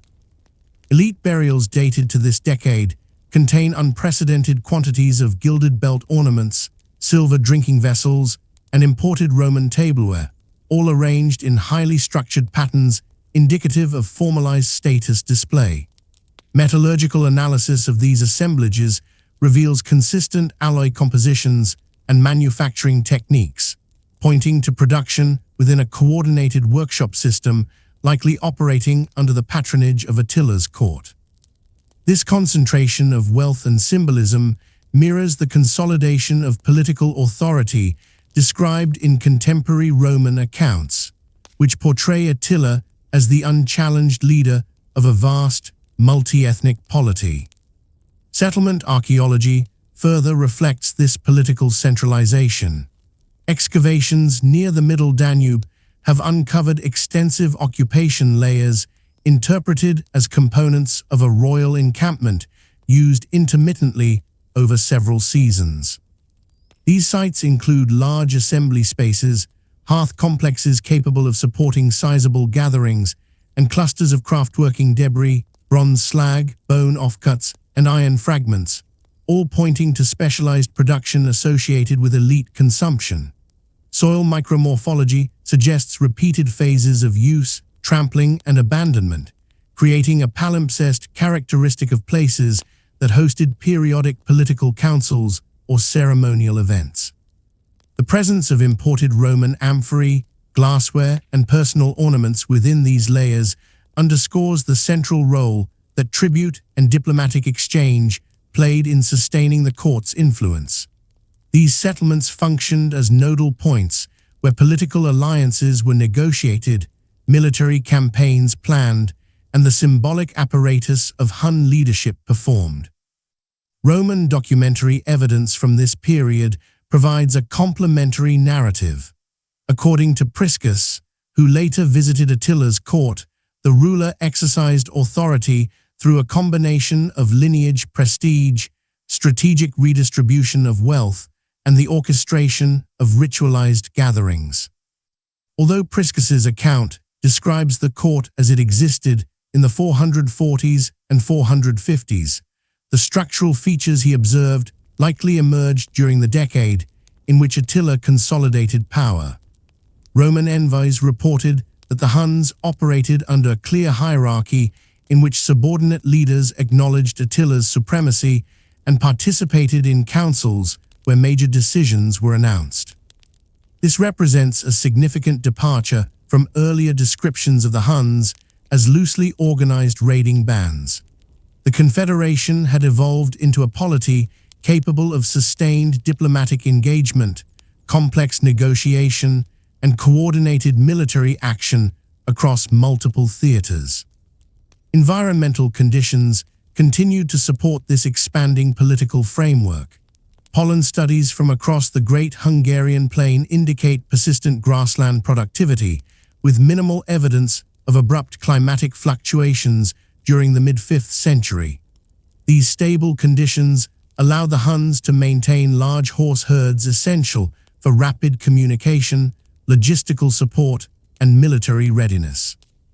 Faunal remains from elite and commoner contexts alike show consistent herd management practices, with selective culling designed to preserve breeding stock and ensure a steady supply of young, resilient animals. This ecological foundation underpinned the mobility that remained central to Hun governance, enabling Attila to project authority over dispersed groups and respond swiftly to emerging threats or diplomatic opportunities. A sensory detail emerges from an excavation near the Tisa, where archaeologists exposed the burnt remains of a structure containing fragments of gilded harness ornaments, broken drinking horns, and the charred rims of imported glass vessels. The soil retains a faint, sweet smell of carbonized wood, while the trampled surface beneath shows overlapping hoofprints and human footprints pressed into the clay. The distribution of artifacts suggests that the structure served as a ceremonial or administrative space, perhaps destroyed during a later conflict or abandoned and burned as part of a ritual closure. The remnants evoke a vivid impression of a courtly environment in which diplomacy, feasting, and political performance blended into a single continuum. By the time Attila emerged as sole ruler following the death of his brother Bleda, an event recorded in both Roman chronicles and later traditions, the confederation possessed the political mechanisms required to sustain an imperial-scale authority. Tribute from the Eastern Roman Empire flowed regularly into the Carpathian Basin, reinforcing Attila's ability to reward loyalty and maintain the allegiance of subordinate leaders. The concentration of craft production, the presence of semi-stable administrative centers, and the ritual orchestration of authority all attest to a polity operating with a level of cohesion that surpassed earlier nomadic confederations. A conceptual reflection arises from this convergence of evidence. Attila's consolidation of power represented the culmination of systemic transformations rather than a singular personal achievement. The structures of governance, material, environmental, and social, had been shaped over decades, allowing a central figure to emerge with authority recognized across a vast and diverse political landscape. Attila's reign would soon demonstrate how this centralized apparatus could be directed toward ambitious military and diplomatic objectives, testing the limits of Roman resilience and reshaping the political map of late antiquity. At the height of its power in the mid-5th century, the Hunnic Empire functioned as a vast, mobile political organism, whose reach extended from the Hungarian plain deep into the Balkans and beyond the Carpathian Arc. Archaeological assemblages across this expanse reveal a consistent pattern of material circulation. Gilded belt fittings produced in Carpathian workshops appear in burials as far west as southern Germany and as far east as the Lower Volga, while Roman silver vessels, often repurposed or altered, are found distributed among elite grave across the Confederation. Metallurgical analysis demonstrates that many of these objects share similar alloy compositions and fabrication techniques, indicating centralized oversight of elite production. This material coherence, spread across wide geographic distances, reflects a political economy in which goods moved along networks of allegiance, tribute, and redistribution anchored by Attila's authority. Settlement evidence complements this picture. Excavations along the Tisa, Kuros, and Maros rivers have uncovered large, multi-phase occupation zones associated with the empire's core. These sites include extensive refuse deposits containing animal bone, pottery fragments, metalworking debris, and imported goods, suggesting repeated seasonal occupation by sizable groups. Soil micromorphology reveals cycles of trampling and structural replacement consistent with temporary dwellings erected and dismantled according to seasonal or political needs. The presence of multiple hearth complexes indicates communal cooking activities on a large scale, while concentrations of horse gear and weapon fragments attest to the continual readiness of mounted forces. These settlements functioned as administrative and ceremonial hubs, flexible centers of gravity in an empire whose power rested on movement, negotiation, and rapid mobilization. Economically, the Hunnic Empire integrated both steppe pastoralism and the wealth of neighboring sedentary states. Faunal assemblages from elite and non-elite contexts alike show carefully managed herds of horses, cattle, sheep, and goats, with selective culling practices indicating sustainable management designed to support large-scale mobility. Meanwhile, isotope analyses of human remains reveal diets dominated by pastoral products, meat, dairy, and secondary animal resources, supplemented by agricultural goods acquired through trade, tribute, or plunder. This economic hybridism allowed the Huns to maintain mobility while accessing the surpluses of agricultural societies. Roman tribute payments formed a crucial component of this system. Documentary evidence from treaties negotiated in the 440s record annual deliveries of gold, textiles, and luxury goods, whose distribution reinforced internal hierarchies and enabled the maintenance of elite retinues. As the empire expanded, its social fabric became increasingly complex. Isotope studies from Carpathian Basin cemeteries show that many individuals interred within Hunnic contexts were born far from where they were buried, indicating a high degree of population mobility and integration. Burial assemblages reflect a spectrum of statuses: elites marked by ornate regalia and imported goods, lower status individuals equipped with simpler versions of the same material forms, and a wide range of intermediate expressions. This diversity suggests a society structured through relational ties rather than fixed administrative categories. Status was reinforced materially, enacted through participation in military campaigns, and affirmed in assemblies where Attila and other leaders distributed gifts, judgments, and commands. Personal loyalty remained a defining principle of cohesion, yet it operated through an increasingly formalized framework shaped by the central court. Sensory detail emerges from excavations near Shavas, where archaeologists uncovered the remains of an extensive metalworking zone associated with elite production. The soil in this area retains a metallic tang, and its layers contain fragments of hammered bronze, cast-off gold leaf, and the slag of repeated high-temperature firings.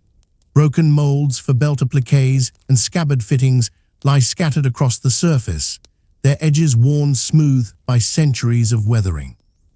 These remains evoke the rhythmic labor of artisans whose work produced the visual language of Hunnic authority. The presence of both high-quality and experimental pieces indicates a workshop environment where skilled craftworkers developed and refined aesthetic norms central to elite identity. Mobility remained the empire's defining structural principle. The open grasslands of the Carpathian Basin provided ideal conditions for sustaining large horse herds, and osteological markers on excavated equine remains show that many horses were conditioned for endurance, rapid acceleration, and tight maneuvering. These traits supported the empire's capacity for swift, coordinated military action across long distances. Documentary accounts describe rapid deployments that caught Roman and Gothic forces off guard, while archaeological evidence of short-lived encampments across the Balkans attests to the scale and speed of Hunnic operations. Mobility was not merely a military advantage, it functioned as a mode of governance, enabling Attila to maintain visibility across far-flung territories and respond quickly to emerging political challenges. From this interplay of economy, society, and mobility emerges a conceptual reflection. The Hunnic Empire at its height operated not through static institutions, but through dynamic systems of circulation. Goods, people, and animals moved through networks shaped by allegiance and opportunity. Authority was enacted through mobility rather than anchored in permanent centers. The strength of the empire lay in its ability to coordinate these flows, transforming the fluidity of the steppe into a coherent political structure that commanded both fear and negotiation across late antique Europe.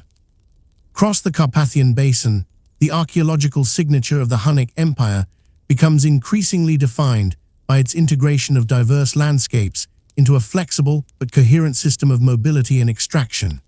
Excavations along tributaries of the Danube reveal sites used as temporary headquarters for military campaigns, identifiable through dense concentrations of horse bones, repaired weapon fragments, and hearth complexes large enough to support sizable contingents of mounted warriors. Radiocarbon sequencing indicates that many of these sites were occupied repeatedly over several decades, forming a network of logistical nodes that enabled rapid deployments into the Balkans, the Rhine frontier, and the Eastern Roman territories. Soil micromorphology shows repeated cycles of trampling, indicating the passage of significant numbers of horses and retainers. These nodes illustrate how the Huns transformed the basin into an operational landscape, using its rivers, plains, and natural corridors to maintain strategic flexibility.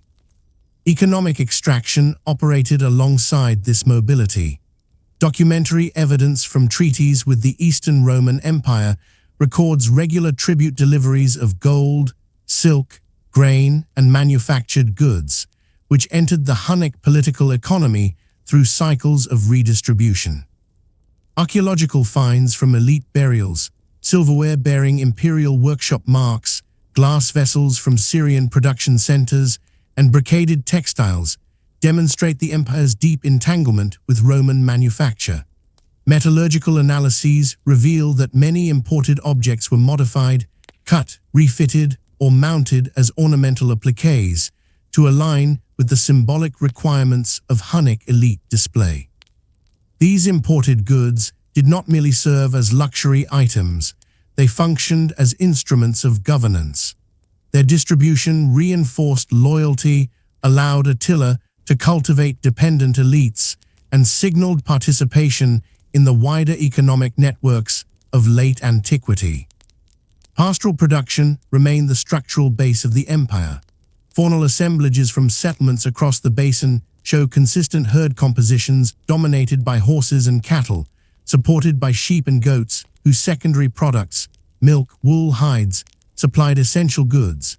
Stable isotope analysis of equine remains indicates that horses were pastured across broad tracts of land, reflecting rotational grazing systems designed to preserve the health of herds engaged in frequent campaigns. Meanwhile, cattle herds provided meat and draft power, enabling the transportation of large quantities of supplies. This dual system, pastoral subsistence, paired with the extraction of Roman wealth, created a stable economic foundation that supported both military ambition and political cohesion.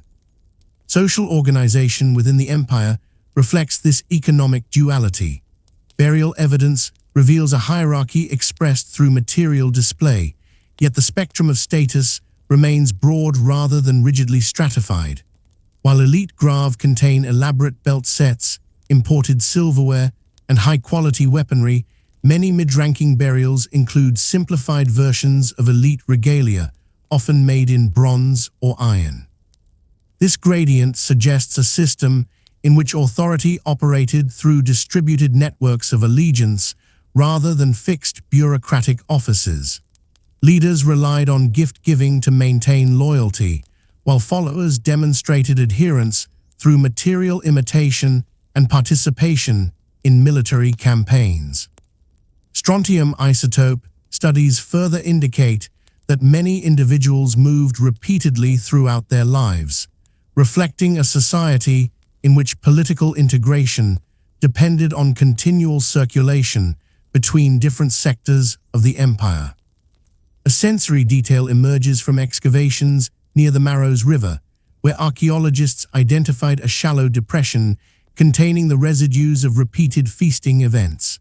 The soil holds a smoky aroma from layers of charred bone and ash, and scattered across the surface lie fragments of broken drinking horns, bronze rivets, and glass shards from imported vessels. The distribution of artifacts suggests gatherings that brought together warriors, artisans, and envoys for ceremonies of allegiance and negotiation. These feasts, ephemeral in their material remains yet central to political life, illustrate how the empire transformed social rituals into mechanisms of integration. Through shared consumption, leaders affirmed bonds, redistributed wealth, and reinforced the symbolic structure of authority. The empire's mobility also structured its interactions with neighboring polities. Archaeological evidence across the Balkans shows burned layers, abandoned farmsteads, and short-lived Hunnic encampments marking the paths of repeated incursions. Composite bow fragments and stirrup fittings litter these layers, testifying to fast-moving cavalry forces that could strike deep into imperial territory and withdraw before Roman countermeasures could mobilize. Contemporary Roman accounts describe the disorientation caused by such campaigns, noting that the Huns' operational speed disrupted the empire's ability to protect frontier populations or coordinate defensive lines. These disruptions were not merely tactical victories, they reinforced the political logic of tribute. By demonstrating the cost of non-compliance, the Huns shaped diplomatic negotiations and secured the economic streams that sustained their empire. From this interplay of economic extraction, pastoral subsistence, social integration, and strategic mobility arises a conceptual reflection. The Hunnic Empire's strength lay not in permanent infrastructure, but in the ability to orchestrate movement. Its political economy depended on the continual circulation of goods, people, and animals. Its social hierarchy depended on the redistribution of wealth. Its military power depended on horses trained for endurance across vast distances. The empire functioned as a dynamic system in which stability was achieved through motion rather than settlement. This mobility, disciplined and coordinated, allowed the Huns to exert influence across late antique Europe on a scale unmatched by preceding nomadic confederations. Across the western fringes of the empire, where steppe terrain met the fortified landscapes of Roman frontiers, Hunnic mobility generated archaeological signatures that illustrate the reach and complexity of imperial operations. Surveys along the Sava and Drava rivers have revealed sequences of ephemeral encampments marked by compacted surfaces, fire pits with mixed fuel residues, and small scatters of composite bow fragments. Radiocarbon analysis places many of these camps in the mid-5th century, aligning with documented Hunnic campaigns into Pannonia and the interior Balkans. Soil micromorphology captures alternating layers of hoof-induced compaction and wind-blown sediments, indicating repeated occupation across shifting seasons. The material uniformity of weapon components, laminated bow fragments, standardized quivers, and iron arrowheads of consistent trilobate form, illustrates the empire's capacity to equip forces across dispersed regions with remarkable consistency. These traces record an operational system capable of projecting military pressure far beyond the Carpathian Basin. Economic integration deepened as these campaigns expanded. Hoards discovered in Slovenia, Croatia, and northern Serbia contain mixtures of Roman coinage, personal ornaments, and steppe-style belt fittings, suggesting that the flow of wealth across territorial boundaries accelerated during the empire's peak. Metallurgical analyses of these deposits show diverse alloy signatures, reflecting both the acquisition of Roman metal goods and the circulation of Hunnic craftsmanship among frontier populations. While some hoards appear to represent panic concealment by Roman provincials during raids, others likely belonged to Hunnic allies or subordinates who operated within frontier zones. The geographic distribution of these finds indicates a fluid economic environment in which objects moved through plunder, tribute, trade, and diplomatic exchange. The empire's political economy extended beyond its core, shaping regional material culture patterns in ways that endured long after its collapse. Social life within the Hunnic sphere cannot be reduced solely to elites and warriors. Burial evidence suggests a diverse population engaged in a range of productive activities that supported imperial operations. Cemeteries in Slovakia, Transylvania, and Western Hungary contain graves of individuals with no elite regalia, but equipped with practical tools: awls, knives, spindle whorls, and bone needles. The distribution of these objects reflects domestic and craft labor embedded within mobile communities. In several sites, loom weights and textile impressions indicate the production of garments suitable for both riding and ceremonial contexts. Meanwhile, osteological analysis of non-elite individuals reveals patterns of muscular development associated with animal tending, load carrying, and repetitive craft tasks. These findings underscore that the Hunnic Empire rested on a broad demographic base, whose work sustained the mobility and political structure of the ruling elite. A sensory detail arises from an excavation along the Drava, where archaeologists uncovered a shallow refuse pit filled with the debris of a communal meal, burned cattle bones, cracked pottery, and fragments of coarse textile that once wrapped stored provisions. The soil surrounding the pit retains the faint fatty tang characteristic of slow-cooked meat, and the scattered distribution of bones suggests a gathering marked by rapid consumption rather than staged ceremony.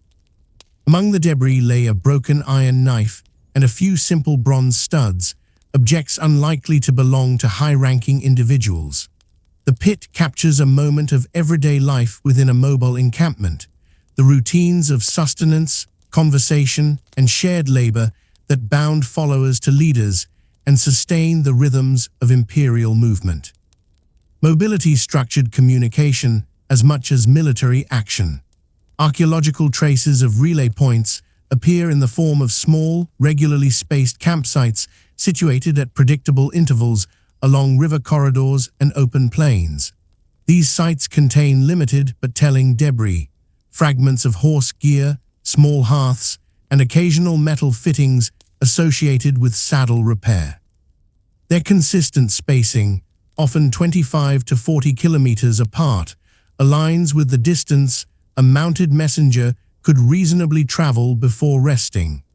This pattern suggests the existence of a communication network designed to transmit orders, intelligence, and diplomatic messages across the empire. Documentary accounts by Priscus describe couriers moving swiftly between Attila's encampments, reinforcing the interpretation that mobility served as an administrative mechanism as well as a military strategy. The empire's interactions with its subject and allied populations further illuminate its social structure. Archaeological evidence shows that Germanic groups integrated into the Hunnic sphere often retained elements of their material traditions while adopting characteristic Hunnic items such as composite bows, belt fittings, and horse trappings.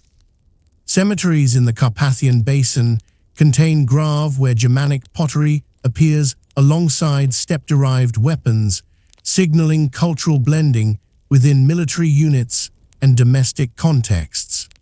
This hybridity reflects a political system that relied on negotiated integration rather than forced homogenization. Loyalty was secured through incentives, tribute redistribution, opportunities for plunder, and positions within the military hierarchy, while local identities persisted within the broader framework of imperial allegiance. A conceptual reflection arises from these interlocking lines of evidence. At its height, the Hunnic Empire operated as a distributed network rather than a territorially bounded state. Its coherence emerged from circulation of goods, people, information, and power. Authority radiated outward from the court through ritual, redistribution, and mobility, binding disparate groups into a flexible but resilient structure.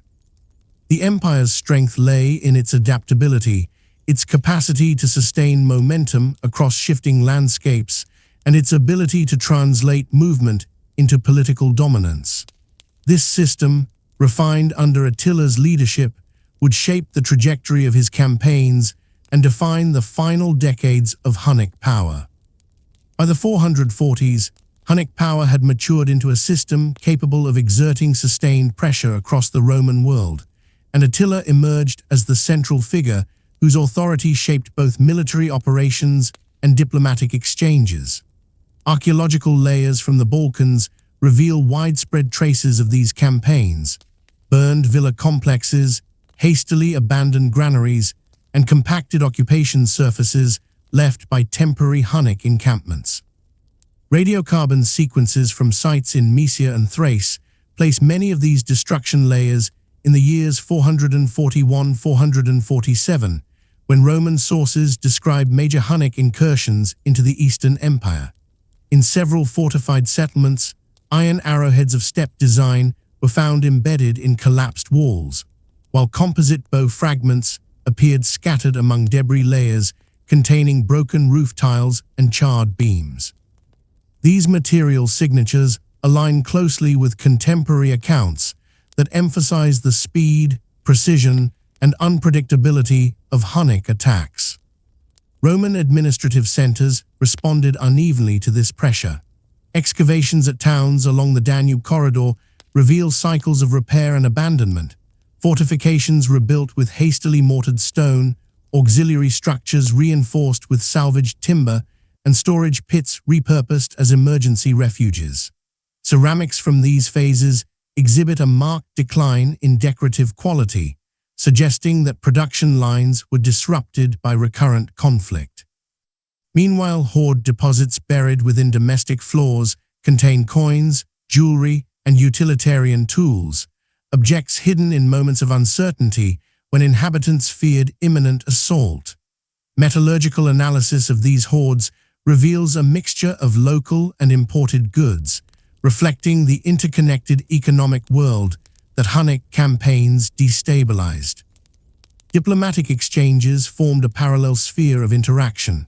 Priscus, the principal eyewitness to Attila's court, describes embassies sent from Constantinople bearing tribute, negotiating prisoner releases, and attempting to contain Hunnic demands.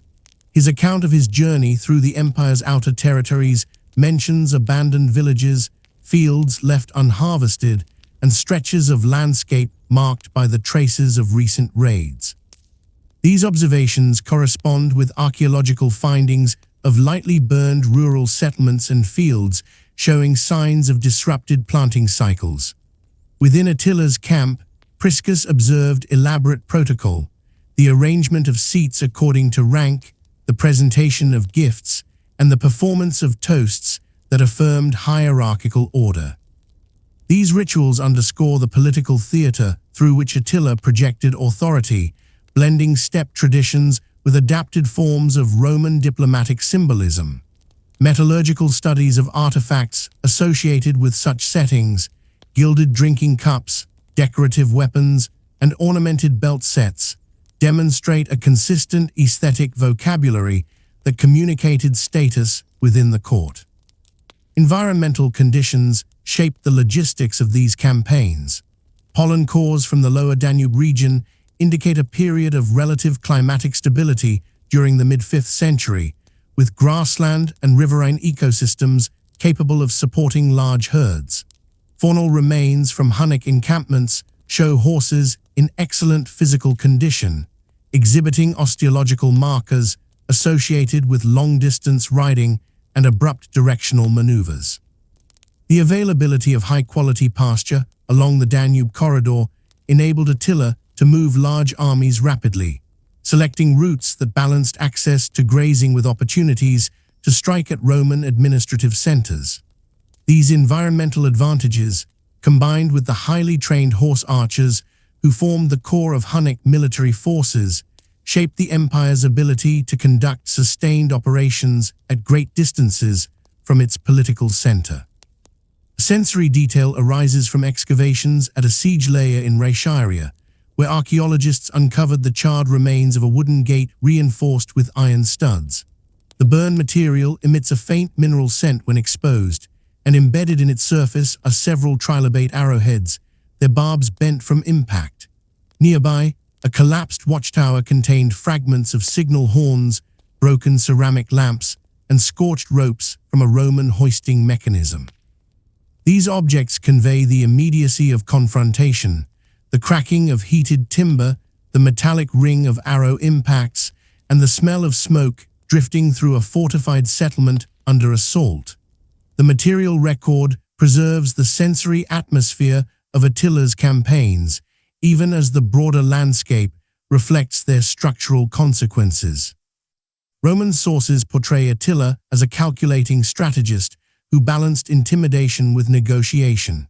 His demands for tribute, territorial concessions, and political recognition were conveyed with ceremonial gravity, yet backed by the demonstrated capacity for swift and overwhelming violence.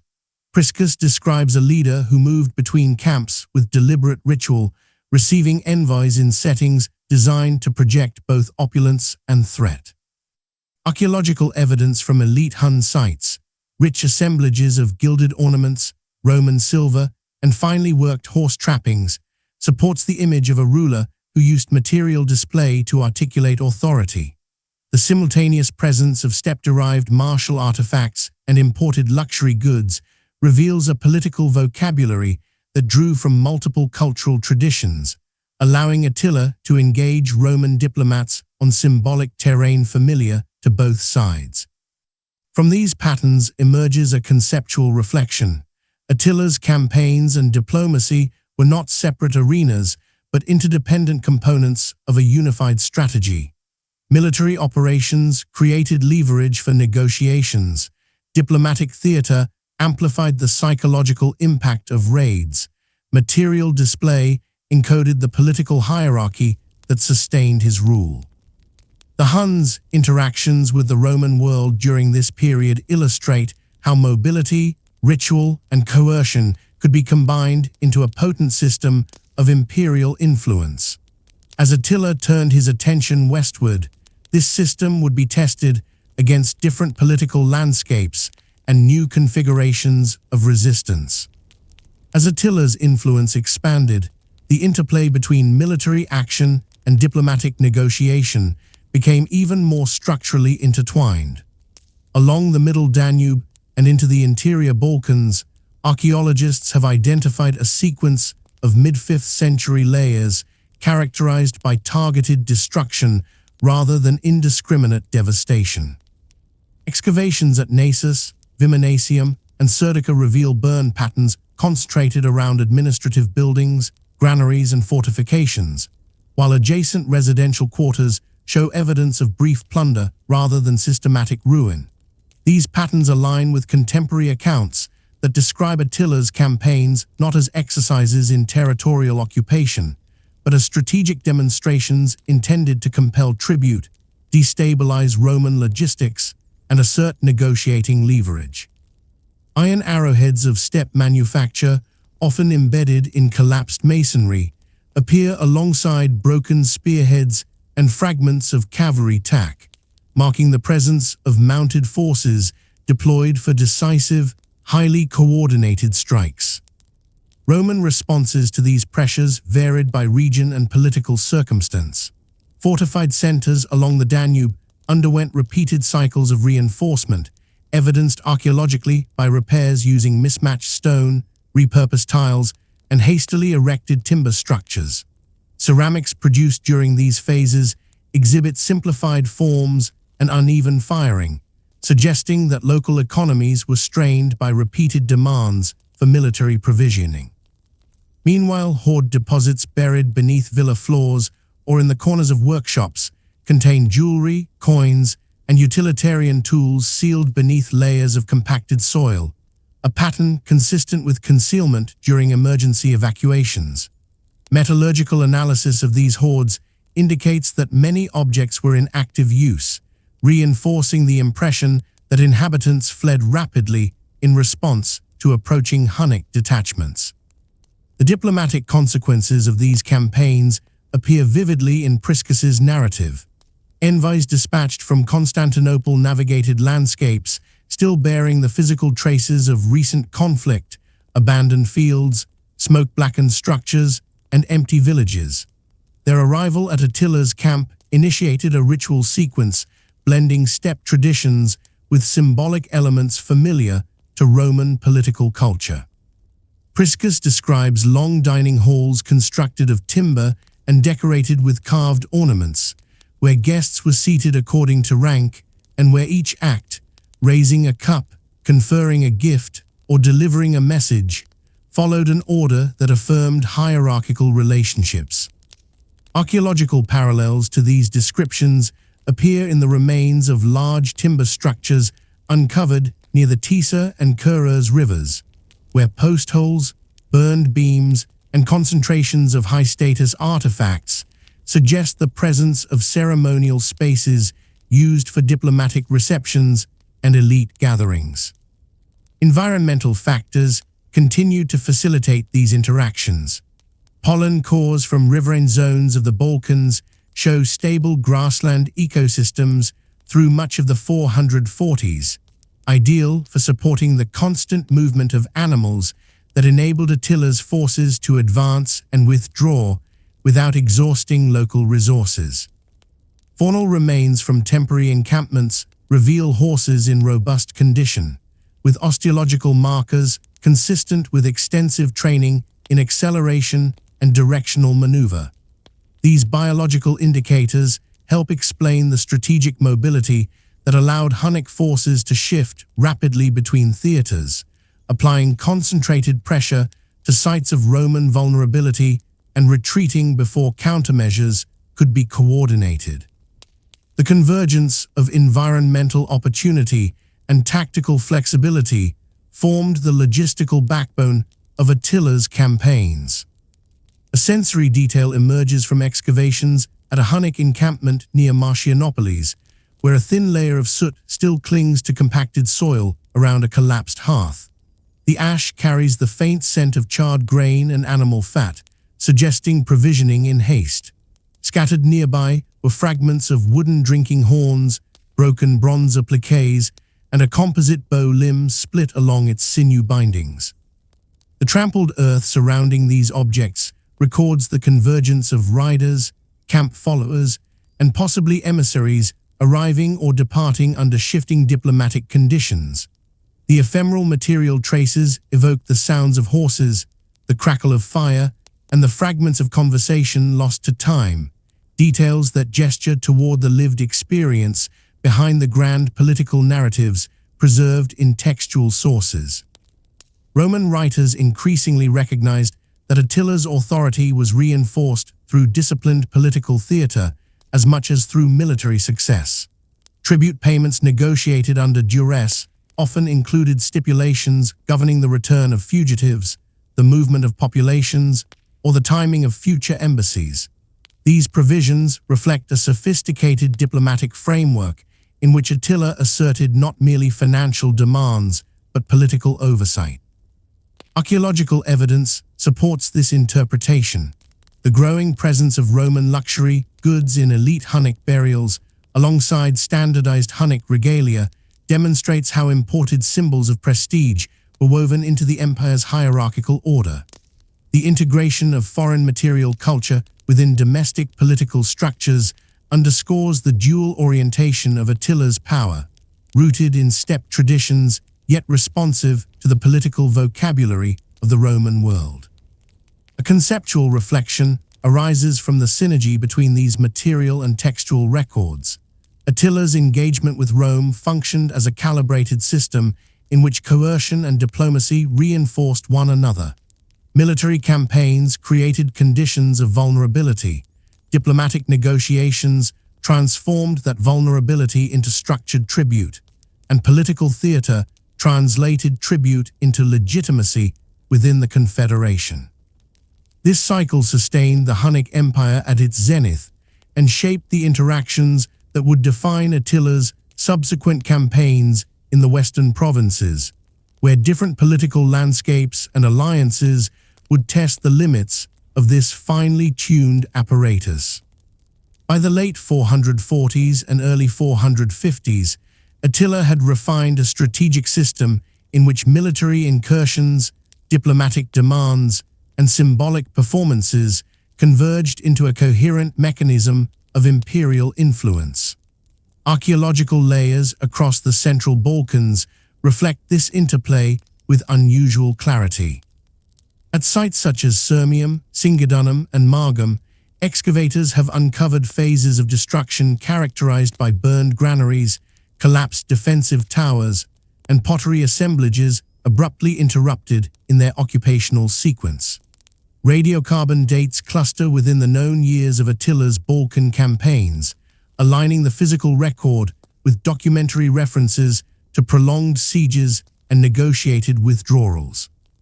The presence of steppe-style arrowheads embedded in fortifications, alongside broken Roman weaponry and hastily buried hordes, reveals a landscape in which both sides adjusted tactics to a fluid and unpredictable conflict environment. Roman administrative responses to these campaigns left their own archaeological signatures.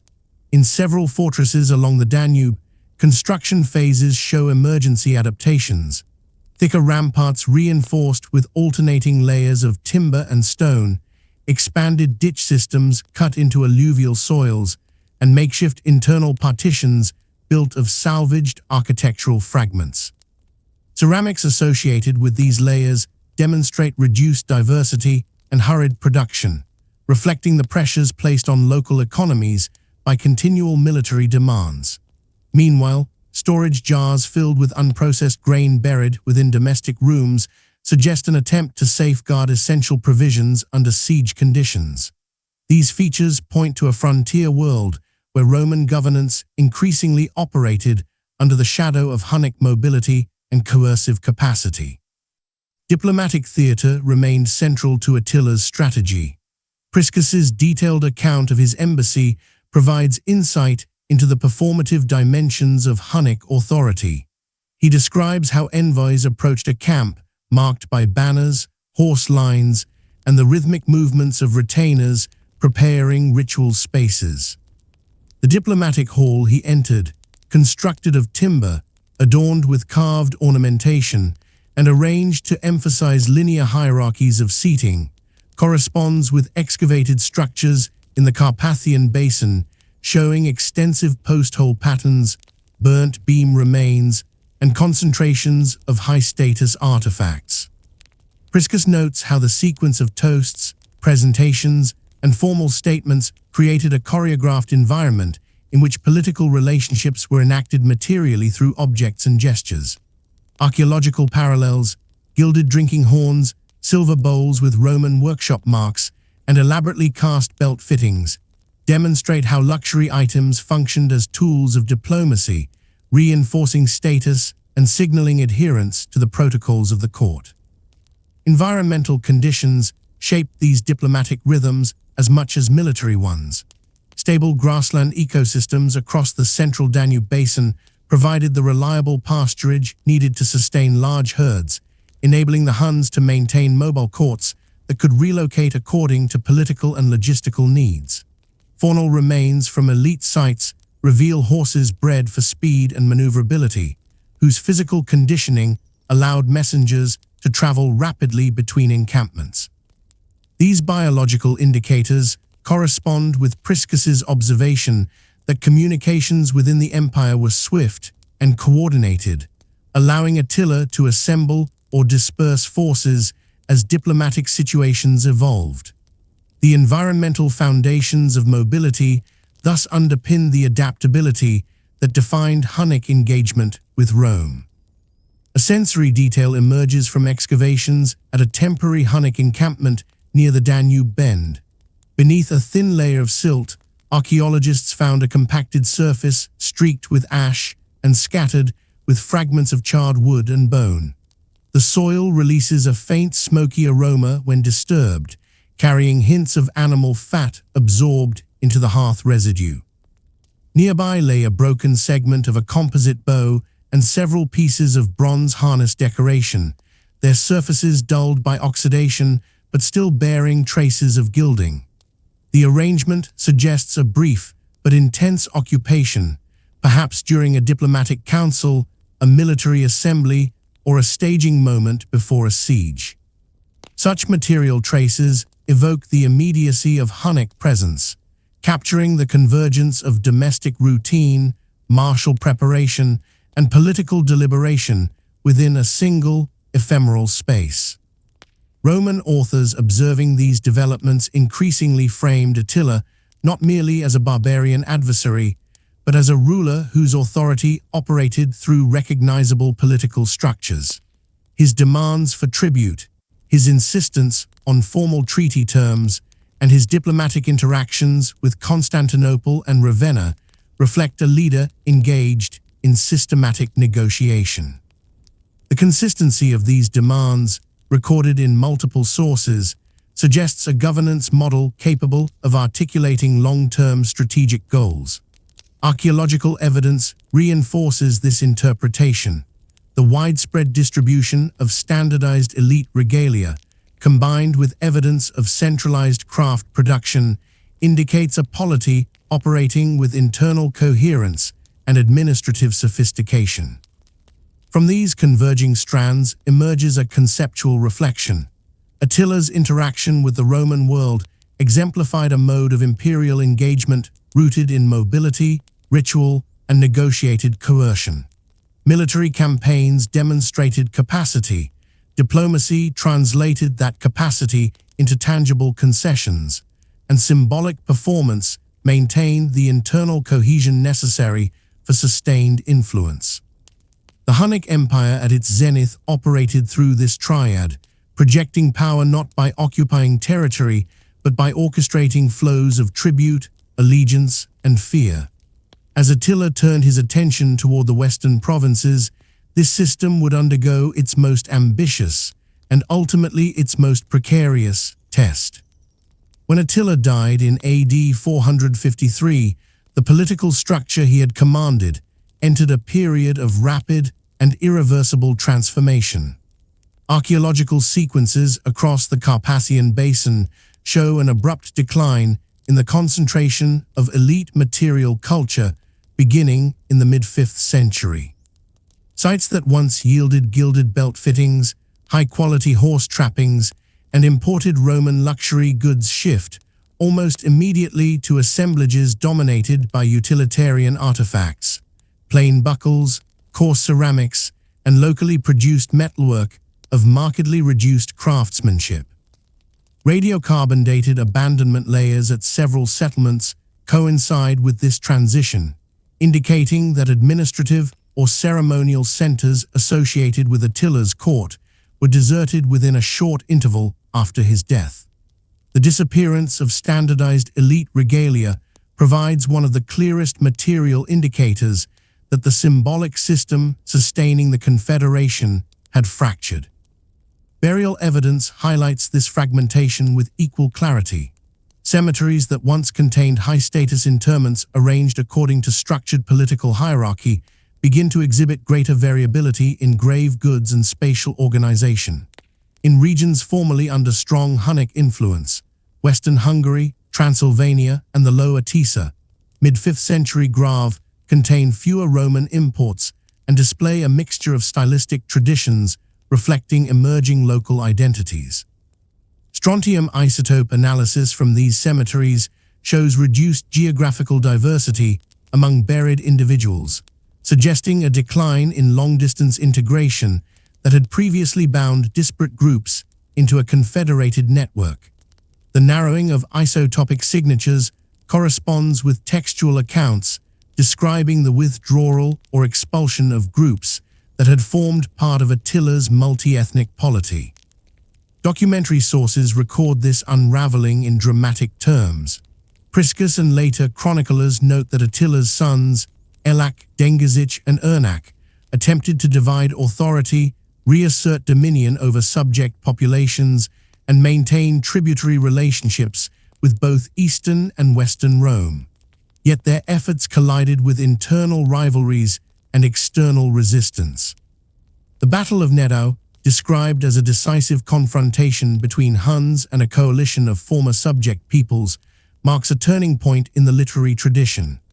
Archaeological evidence from the regions associated with this conflict, particularly the valleys of the Drava and Sava, reveals destruction layers, weapon scatters, and abandoned encampments consistent with intense military engagement during the mid-5th century.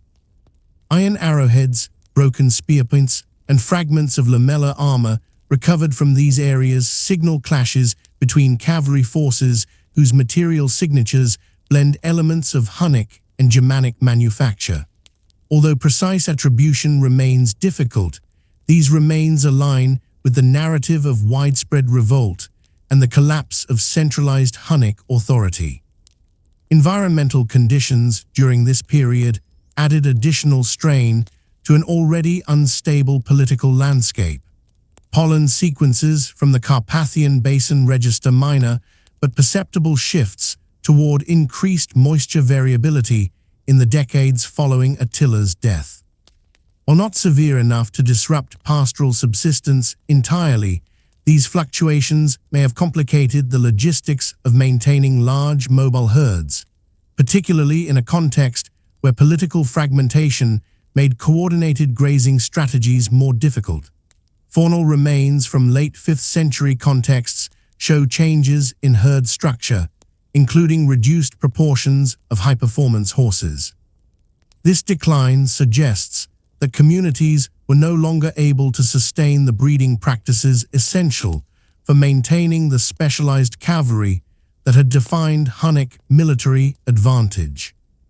A sensory detail arises from an excavation near the Kuruz River, where archaeologists uncovered a shallow pit filled with the charred remains of broken horse gear, splintered bow fragments, and a partially melted bronze belt fitting.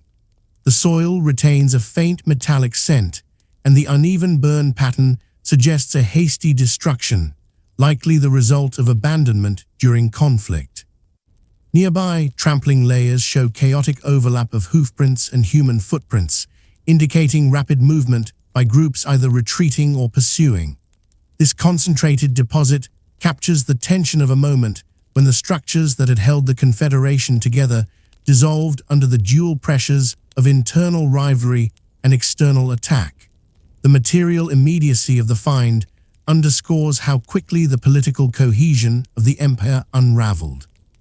The speed of fragmentation becomes clear when examining hoards buried in the immediate post-Attilan decades. Across Hungary and the surrounding regions, metallurgical and typological analyses reveal collections of valuables concealed during a time of political uncertainty. Silver ornaments, gold fittings, and Roman vessels deposited but never retrieved. These hoards differ from earlier emergency deposits formed during Hunnic raids. Instead, they reflect insecurity within Hunnic-controlled territories themselves, suggesting that former elites faced threats not only from external enemies but from internal upheaval. The absence of subsequent reoccupation at many hoard sites hints at displacement on a significant scale, aligning with documentary testimonies of groups migrating eastward, joining successor polities, or integrating into emerging regional powers. From these lines of evidence emerges a conceptual reflection. The collapse of Hunnic power was not a single event, but a cascading sequence in which the institutional coherence built under Attila could not survive without the unifying force of his leadership. The political ecology of the empire, dependent on mobility, negotiated loyalty, and the continual distribution of wealth, proved vulnerable when its central coordinating figure was removed. Fragmentation followed the logic of the system itself. As distribution networks failed, allegiance frayed. As allegiance frayed, mobility ceased to coordinate, and without coordinated mobility, the empire that had once dominated the European steppe and Roman frontier dissolved into competing fragments. In the aftermath of Nedao, the archaeological record across Central and Eastern Europe reveals a political landscape in transition, shaped by the dispersal of Hunnic groups and the emergence of new power configurations.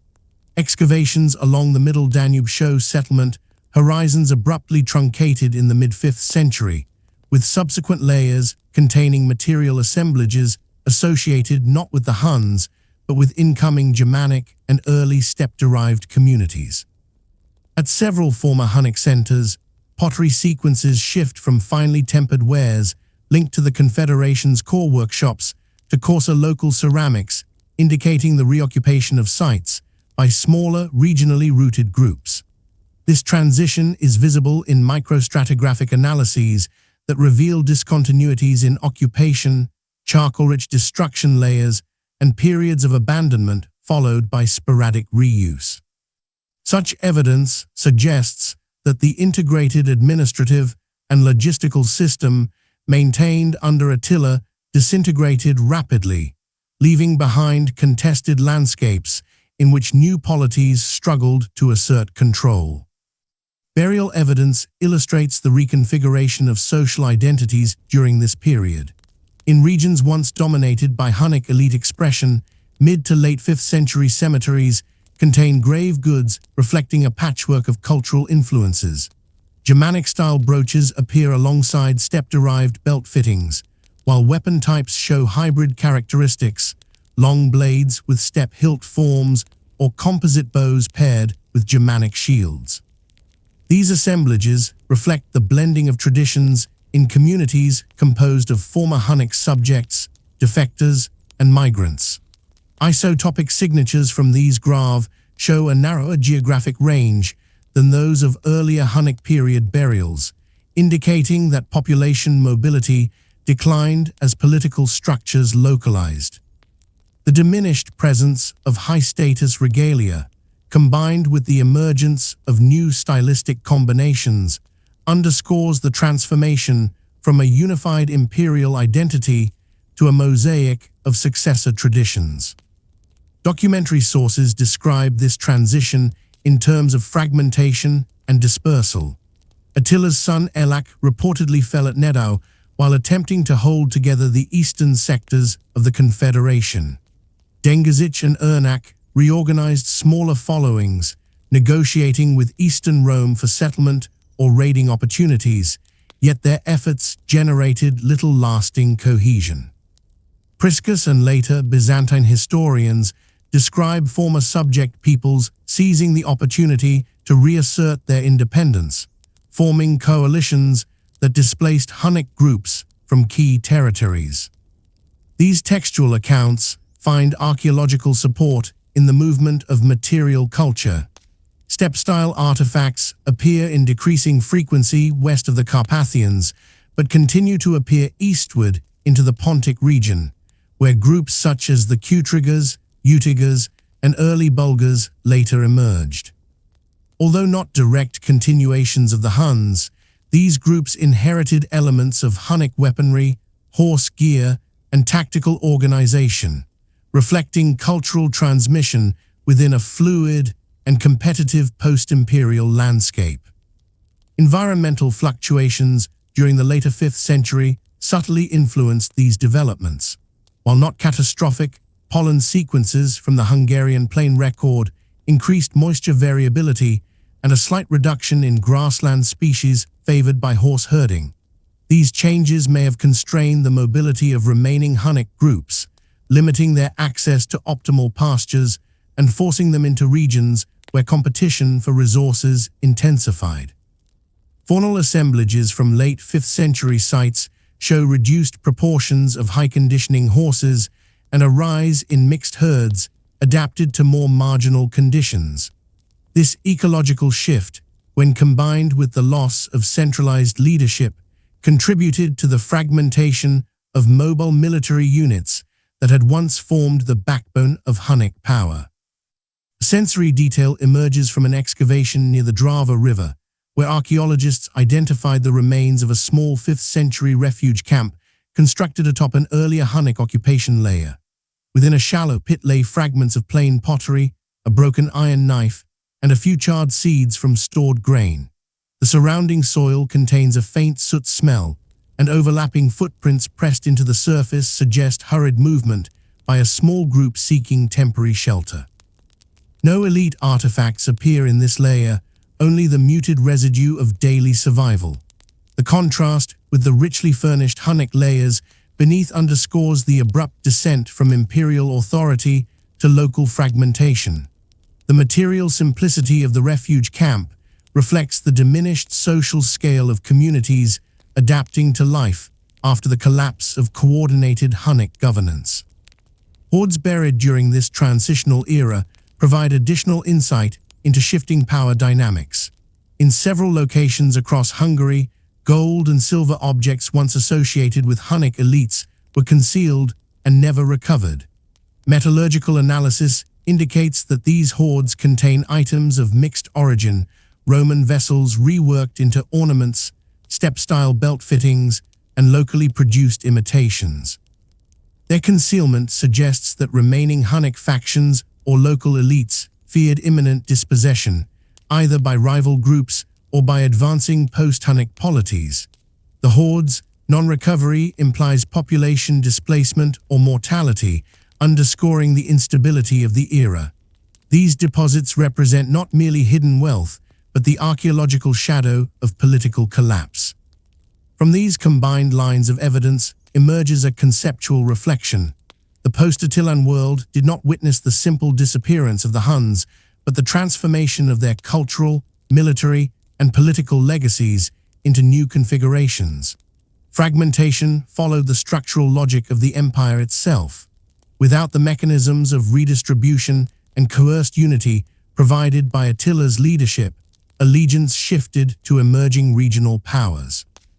Material culture became increasingly localized, mobility lost its coordinating force, and former imperial networks dissolved into a constellation of successor groups whose identities were shaped by both continuity and rupture. The Hunnic Empire, once defined by its sweeping mobility and integrative capacity, now existed only as residual patterns woven into the fabric of late antique Eurasia.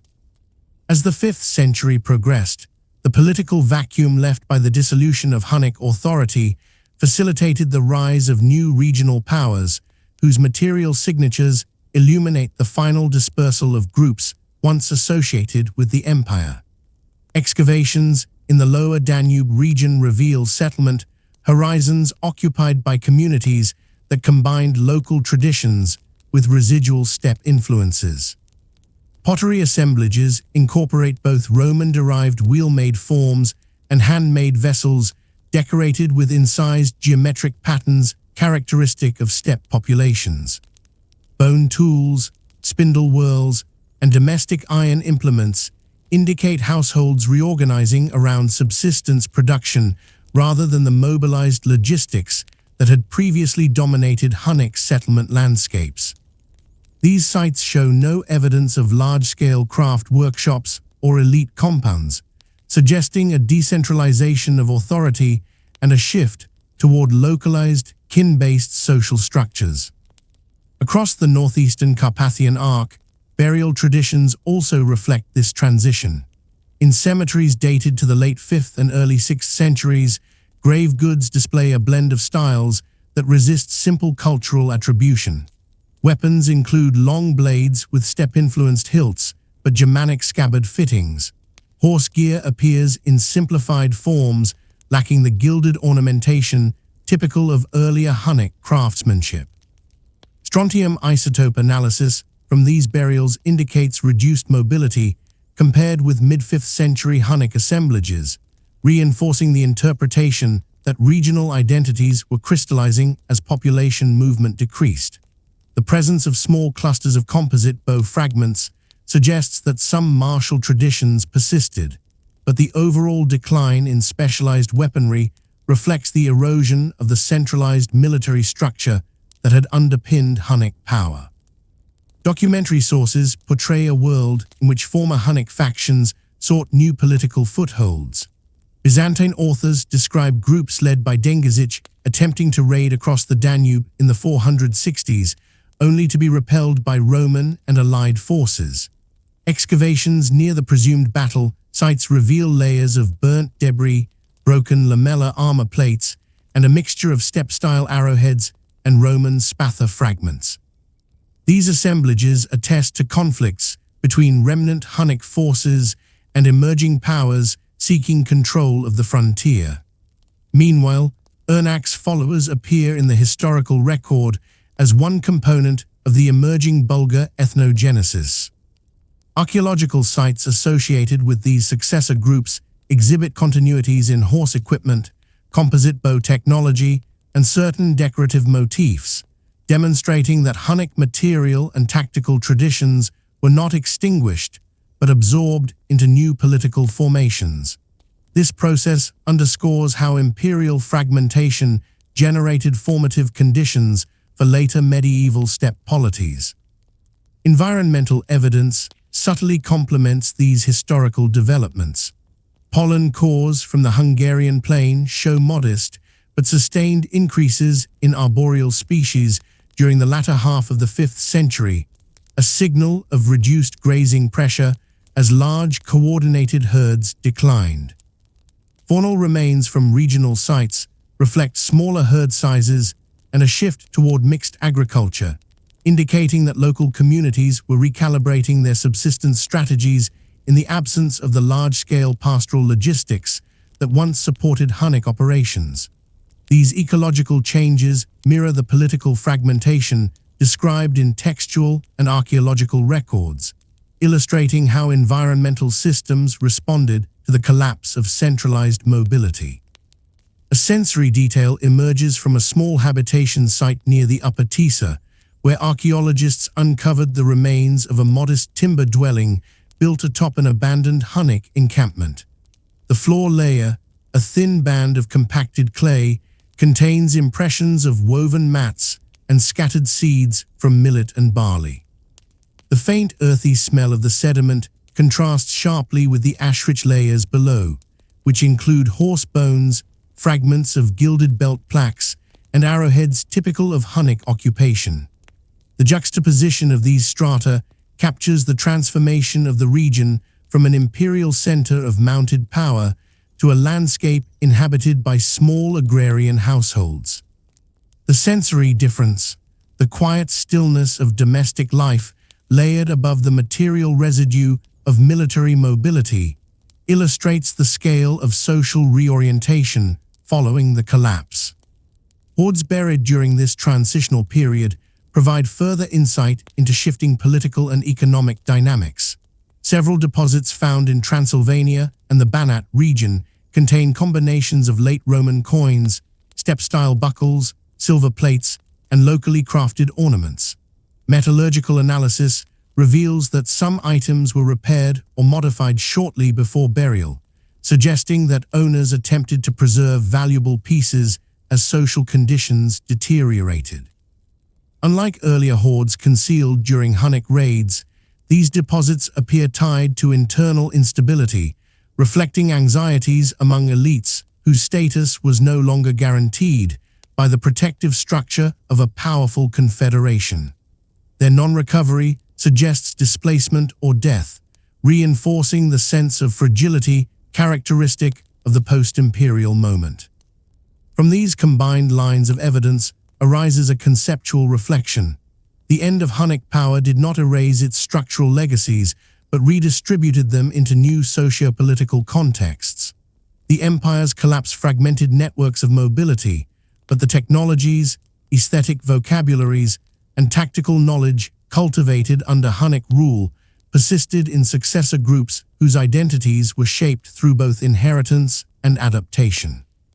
The disappearance of the Huns as a unified polity reflects the intrinsic volatility of a system built upon negotiated allegiance, centralized charisma, and coordinated pastoral logistics. Once these elements ceased to cohere, the empire dissolved into the varied cultural landscapes that would form the foundation of early medieval Europe. In the decades following the collapse of Hunnic political authority, the material and textual landscapes of Europe reveal a world reshaped by the movements, technologies, and power structures that the Huns had introduced or accelerated. The archaeological record across the Carpathian Basin shows that, while centralized Hunnic governance dissolved, several elements of their cultural repertoire persisted in modified forms. Sites dated to the later 5th and early 6th centuries contain simplified versions of steppe-style belt fittings, composite bow fragments, and horse gear whose structural features echo earlier Hunnic prototypes. These continuities demonstrate that the dissolution of the empire did not mark an abrupt end to Hunnic influence, but rather its diffusion across emerging political communities, adapting inherited practices to new regional contexts. One of the most visible areas of continuity emerges in the domain of warfare. Excavations across the northern Balkans, Pannonia, and the lower Danube indicate that mounted archery retained strategic significance long after the Huns themselves vanished from imperial records. Arrowheads with trilobate forms, laminated bow limbs, and saddle components, showing the characteristic notches used for tension distribution, appear in 6th century assemblages, associated with groups often identified as early Avars, Qtriggers, or Proto-Bulgars. Metallurgical analysis reveals manufacturing techniques consistent with those used during the Hunnic period, suggesting a technological lineage maintained by artisans and warriors who either descended from Hunnic populations or absorbed their martial traditions. This continuity underscores how the military innovations of the Huns, particularly the integration of composite bow technology, with high-mobility cavalry tactics, continued to shape the military landscape of early medieval Europe. Burial evidence provides another window into the persistence of Hunnic legacies. In cemeteries across Hungary, Romania, and the Ukrainian steppe, graves dated to the later 5th and early 6th centuries present a blend of steppe-derived and local elements. Individuals interred with horse gear, weapons, and belt ornaments often display cranial modification, a practice associated with groups linked to Hunnic and broader steppe traditions. Strontium isotope studies from these cemeteries indicate a mixture of local and non-local origins, suggesting the ongoing movement of individuals across regions once encompassed by the Hunnic Empire. While the political unity of the confederation had dissolved, its social and cultural networks continued to shape personal identity, funerary practice, and community organization. Textual sources reflect this ongoing influence in more abstract forms. Byzantine historians writing in the later 5th and 6th centuries describe new nomadic groups entering the Roman frontier, Avars, Sabias, Bulgars, whose tactics, social structures, and diplomatic postures echo those attributed to the Huns.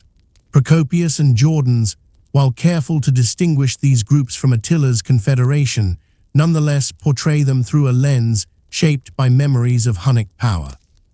This historiographical continuity illustrates how the shadow of the Huns informed Roman and Byzantine expectations about steppe polities for generations. The image of a mobile, horse-centered empire capable of both alliance and devastation persisted as a template for interpreting every subsequent nomadic confederation that approached the imperial frontier. Environmental patterns of the 6th century contributed to the transformations that shaped these successor groups. Pollen cores from the Pontic-Caspian steppe show an expansion of drought-tolerant grasses in the early 6th century, while lake-level variations indicate periods of climatic instability. These shifts likely influenced the mobility and subsistence strategies of populations across the region, encouraging new coalitions and contributing to the formation of polities that later chroniclers would identify as direct or indirect heirs to Hunnic traditions. Faunal remains from early Avar period sites show herd compositions and horse training practices consistent with earlier steppe systems, suggesting that ecological adaptation continued along lines shaped by Hunnic precedents. A sensory detail emerges from an excavation near modern-day Szolnok, where archaeologists uncovered a shallow 6th century burial containing a simple iron knife, a worn bridle piece, and a small bronze ornament. The soil surrounding the grave retains the faint mineral scent of oxidized metal, while the compacted earth beneath the skeletal remains suggests careful placement by a community familiar with steppe funerary protocols. Although lacking the opulence of earlier Hunnic elite burials, the assemblage echoes motifs, mobility, horse culture, and martial identity that once defined the empire. This quiet continuity illustrates how Hunnic influence persisted not through monumental structures, but through the routine practices of communities who inherited, adapted, or imitated their traditions. The political legacies of the Huns became most visible in the emergence of successor states whose structures mirrored aspects of the confederation. Early Bulgar groups, recorded in Byzantine sources and identified archaeologically through sites in the lower Danube and Pontic steppe, display material and organizational features reminiscent of late Hunnic polities. Their horse gear, belt sets, and settlement patterns reflect a blend of inherited steppe traditions and innovations suited to new environmental and political conditions. Similarly, the Avars, arriving in the mid-6th century, constructed burial mounds, wielded composite bows, and established hierarchical political networks that prompted Byzantine writers to draw explicit comparisons with the Huns. While these groups were distinct in origin and identity, their adoption of Hunnic-influenced practices demonstrates the lasting resonance of the empire's structural models. From these converging lines of evidence emerges a conceptual reflection. The legacy of the Huns lies not in territorial continuity or dynastic succession, but in the transmission of social, technological, and political patterns that reshaped the contours of late antiquity. Their mobility, military strategies, and systems of negotiated allegiance became foundational components of the steppe polities that followed. In the Roman imagination, the Huns established a paradigm of nomadic imperial power. In the archaeological record, they left behind material vocabularies that continued to evolve long after their confederation dissolved. Through these intertwined trajectories, the Huns exerted a historical influence far greater than the brevity of their empire might suggest. Across the landscapes once shaped by Hunnic mobility, the 6th century reveals a pattern of structural inheritance rather than direct political continuity. Successor groups that emerged in the wake of Rome's transformation, Gepids, Ostrogoths, Lombards, early Slavs, and steppe polities, absorbed and reinterpreted elements of Hunnic organization as they navigated the evolving geopolitical map. Archaeological layers in the Carpathian Basin show that communities of the late 5th and early 6th centuries adopted certain Hunnic-derived practices, including the use of composite bows, distinctive horse gear, and belt ornaments that echo earlier steppe motifs. Yet these items appear within new social contexts. Their distribution across settlements and burials suggests that what once signaled participation in a centralized confederation now functioned as markers of local power, personal prestige, or inherited martial identity. In this way, Hunnic forms persisted, but their meanings shifted in accordance with the decentralized world that followed the empire's collapse. One of the most enduring transformations appears in the sphere of military organization. Excavations across the Pannonian Plain and Lower Danube reveal 6th century weapons caches containing hybrid assemblages, steppe-style arrowheads alongside Germanic spearpoints, and composite bow limbs found in proximity to long swords of local manufacture. Metallurgical analyses trace shared production techniques between these finds and earlier Hunnic materials, indicating that certain workshops or artisan lineages continued to operate, supplying both mobile warriors and settled communities. This blending of martial technologies points to a tactical environment permanently altered by the Huns. Their emphasis on maneuverable cavalry and high-impact archery introduced new strategic norms that successor groups adopted, adapted, or countered in their own military doctrines. Even as political identities changed, the battlefield signatures of Hunnic influence remained visible in the weaponry and horse equipment that shaped early medieval warfare. Textual traditions further demonstrate the persistence of Hunnic memory. Byzantine historians such as Procopius and Agathias describe new steppe arrivals, the Avars most prominently, through narrative frameworks developed during earlier encounters with the Huns. These authors repeatedly invoke Attila as a point of comparison, emphasizing perceived similarities in mobility, military technique, and diplomatic behavior.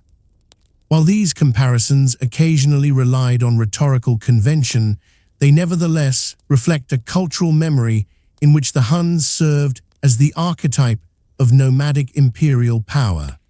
Later medieval chroniclers, writing in diverse linguistic and political contexts, preserved this association. In Gothic sources, Attila appears as a destructive but commanding figure.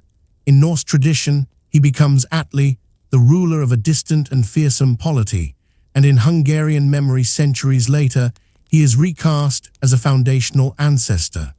These transformations reveal how the Huns occupied a liminal space between history and legend, their memory shaping identities far removed from their original context. Environmental trends offer additional perspective on how these successor states evolved. Lake cores and pollen sequences from the Eurasian steppe indicate gradual climatic oscillations during the 6th century, including periods of heightened moisture variability that affected pasture conditions. These fluctuations influenced the movement of pastoral communities who drew upon Hunnic-era logistical knowledge, rotational grazing, herd diversification, and rapid seasonal migration to adapt to changing ecosystems. Faunal remains from early Avar sites show a continuation of selective horse breeding practices for endurance and stability, suggesting that techniques honed under Hunnic influence remained integral to pastoral systems. The ecological landscape of post-Hunnic Eurasia thus reflects not only the dissolution of an empire, but the persistence of ecological strategies that underpinned its success. A sensory detail emerges from excavations at a 6th century settlement near the Muers River, where archaeologists uncovered a cluster of hearths surrounded by fragments of pottery, animal bone, and metal tools. The ash layers retain a muted aroma of charred wood and fat, while the surrounding soil shows the imprint of trampled grasses and woven mats. Among the artifacts recovered was a small bronze buckle decorated with linear motifs reminiscent of earlier Hunnic designs, though produced in a coarser technique. Its worn edges and uneven casting suggest local manufacture by artisans drawing upon inherited visual languages. This quiet object, nearly lost amid the domestic debris, captures the subtler trajectory of Hunnic influence, less dramatic than Attila's campaigns, but enduring in the material vocabulary of daily life. Successor states emerging in this landscape synthesized Hunnic innovations with their own political systems. The early Avar Khaganate, identified archaeologically through elaborate horse burials, richly furnished elite grave, and large ring-shaped settlements, displayed structural traits reminiscent of Hunnic governance. Mobile courts, hierarchically distributed regalia, and a diplomatic posture oriented toward both coercion and alliance building.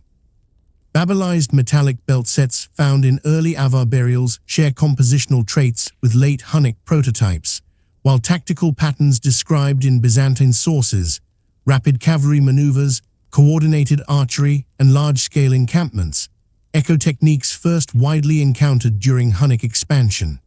These parallels do not imply direct descent, but reflect the diffusion of a political and military repertoire that the Huns helped crystallize. From these interwoven strands emerges a conceptual reflection. The legacy of the Huns is best understood not as a singular thread, but as a network of influences that continued to shape Eurasian societies long after their political disappearance. Their innovations in mobility, their strategies for integrating diverse populations, and their methods of projecting power across vast distances redefine the possibilities of nomadic empire in late antiquity. Even as new polities rose and fell, the structural imprint of Hunnic organization persisted, embedded in artifacts, transmitted through military practice, and remembered in the narrative traditions of peoples who encountered, resisted, or inherited their influence. By the later 6th and early 7th centuries, the echoes of the Hunnic world persisted across an increasingly complex geopolitical landscape. Archaeological signatures from the lower Danube to the Pontic steppe indicate that communities forged in the aftermath of the empire's dissolution continued to negotiate identity through material forms that blended inherited steppe traditions with local innovations. In burial grounds spanning modern-day Hungary, Romania, and Bulgaria, late antique and early medieval grave exhibit grave goods, belt plaques, simple horse gear, and laminar bow components that retain structural affinities with earlier Hunnic prototypes while diverging in ornamentation and craftsmanship. Metallurgical analysis of these objects reveals a gradual shift from high gold and silver content to bronze and iron alloys, confirming that while the symbolic vocabulary endured, the political and economic systems that once supported elite production had transformed substantially. Settlement archaeology reinforces this impression of diffusion and adaptation. Sites across the Carpathian Basin from the late 6th century display domestic layouts organized around timber longhouses, storage pits, and small workshops, structures reflecting sedentary or semi-sedentary lifeways, unlike the mobile administrative hubs of the Hunnic period. Yet embedded within these settled contexts are remnants of steppe-derived economic practices, horse enclosures adjacent to households, specialized areas for bow and saddle repair, and faunal assemblages showing continued emphasis on equine husbandry. These archaeological patterns suggest that while political centralization under a nomadic confederation had vanished, the cultural grammar of mobility remained integrated into regional economies and social structures. Written sources from this period amplify these material insights through their articulation of memory and comparison. Byzantine authors, observing the rise of Avar and Bulgar polities, repeatedly frame their descriptions through parallels to the Huns. Menander Protector and Theophylact Simicator describe mounted warriors whose speed, archery, and battlefield coordination evoke earlier encounters with Attila's forces. Their accounts, shaped by imperial administrative concerns, emphasize continuity in threat perception rather than exact genealogical links. Nevertheless, these textual analogies reveal that the Huns served as a reference model for Roman and Byzantine assessments of steppe power, a conceptual framework drawn from the lived experience of the 5th century and applied to emerging political formations of the 6th and 7th. Environmental patterns during this era also contributed to the persistence of steppe traditions. Pollen cores from the Great Hungarian Plain show alternating phases of grassland expansion and woodland recovery, reflecting climatic oscillations that favored mixed subsistence strategies. Faunal remains from early Avar encampments reveal selective breeding of sturdy, compact horses similar to those favored under Hunnic rule. The persistence of these traits underscores how pastoral systems adapted to the ecological demands of the region, passing through cultural transmission rather than direct political inheritance. The environmental suitability of the Carpathian Basin ensured that mobile equestrian traditions, once central to Hunnic governance, remained viable components of successor political economies. A sensory detail emerges from excavations at an early Avar period site near the Kuruz River, where archaeologists uncovered a shallow refuse trench filled with fragments of broken belt plaques, bone gaming pieces, and charred wood. The soil retains the warm, smoky scent of hearth ash and organic debris. Among the fragments was a bronze plaque decorated with a simplified geometric motif, an echo of the repoussé patterns common in late Hunnic elite regalia, yet executed with the coarse hammering characteristic of local production.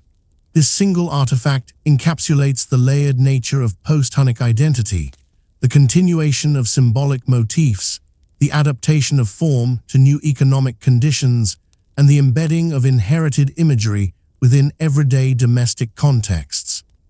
Linguistic and ethnographic traces further demonstrate the long arc of Hunnic influence. While the Hunnic language itself remains insufficiently attested to allow reconstruction, later steppe groups preserved titles, social terms, and military designations that appear in Roman accounts of the Huns. The transmission of these terms, documented in Byzantine sources describing the Avars, Bulgars, and other nomadic groups, suggests that certain elements of Hunnic political vocabulary persisted through institutional continuity within mobile elites. Although the exact pathways of transmission remain speculative, the linguistic echoes reinforce the broader archaeological narrative of cultural diffusion without direct dynastic succession. By the early medieval period, the memory of the Huns had become a powerful symbolic resource for statecraft and identity formation.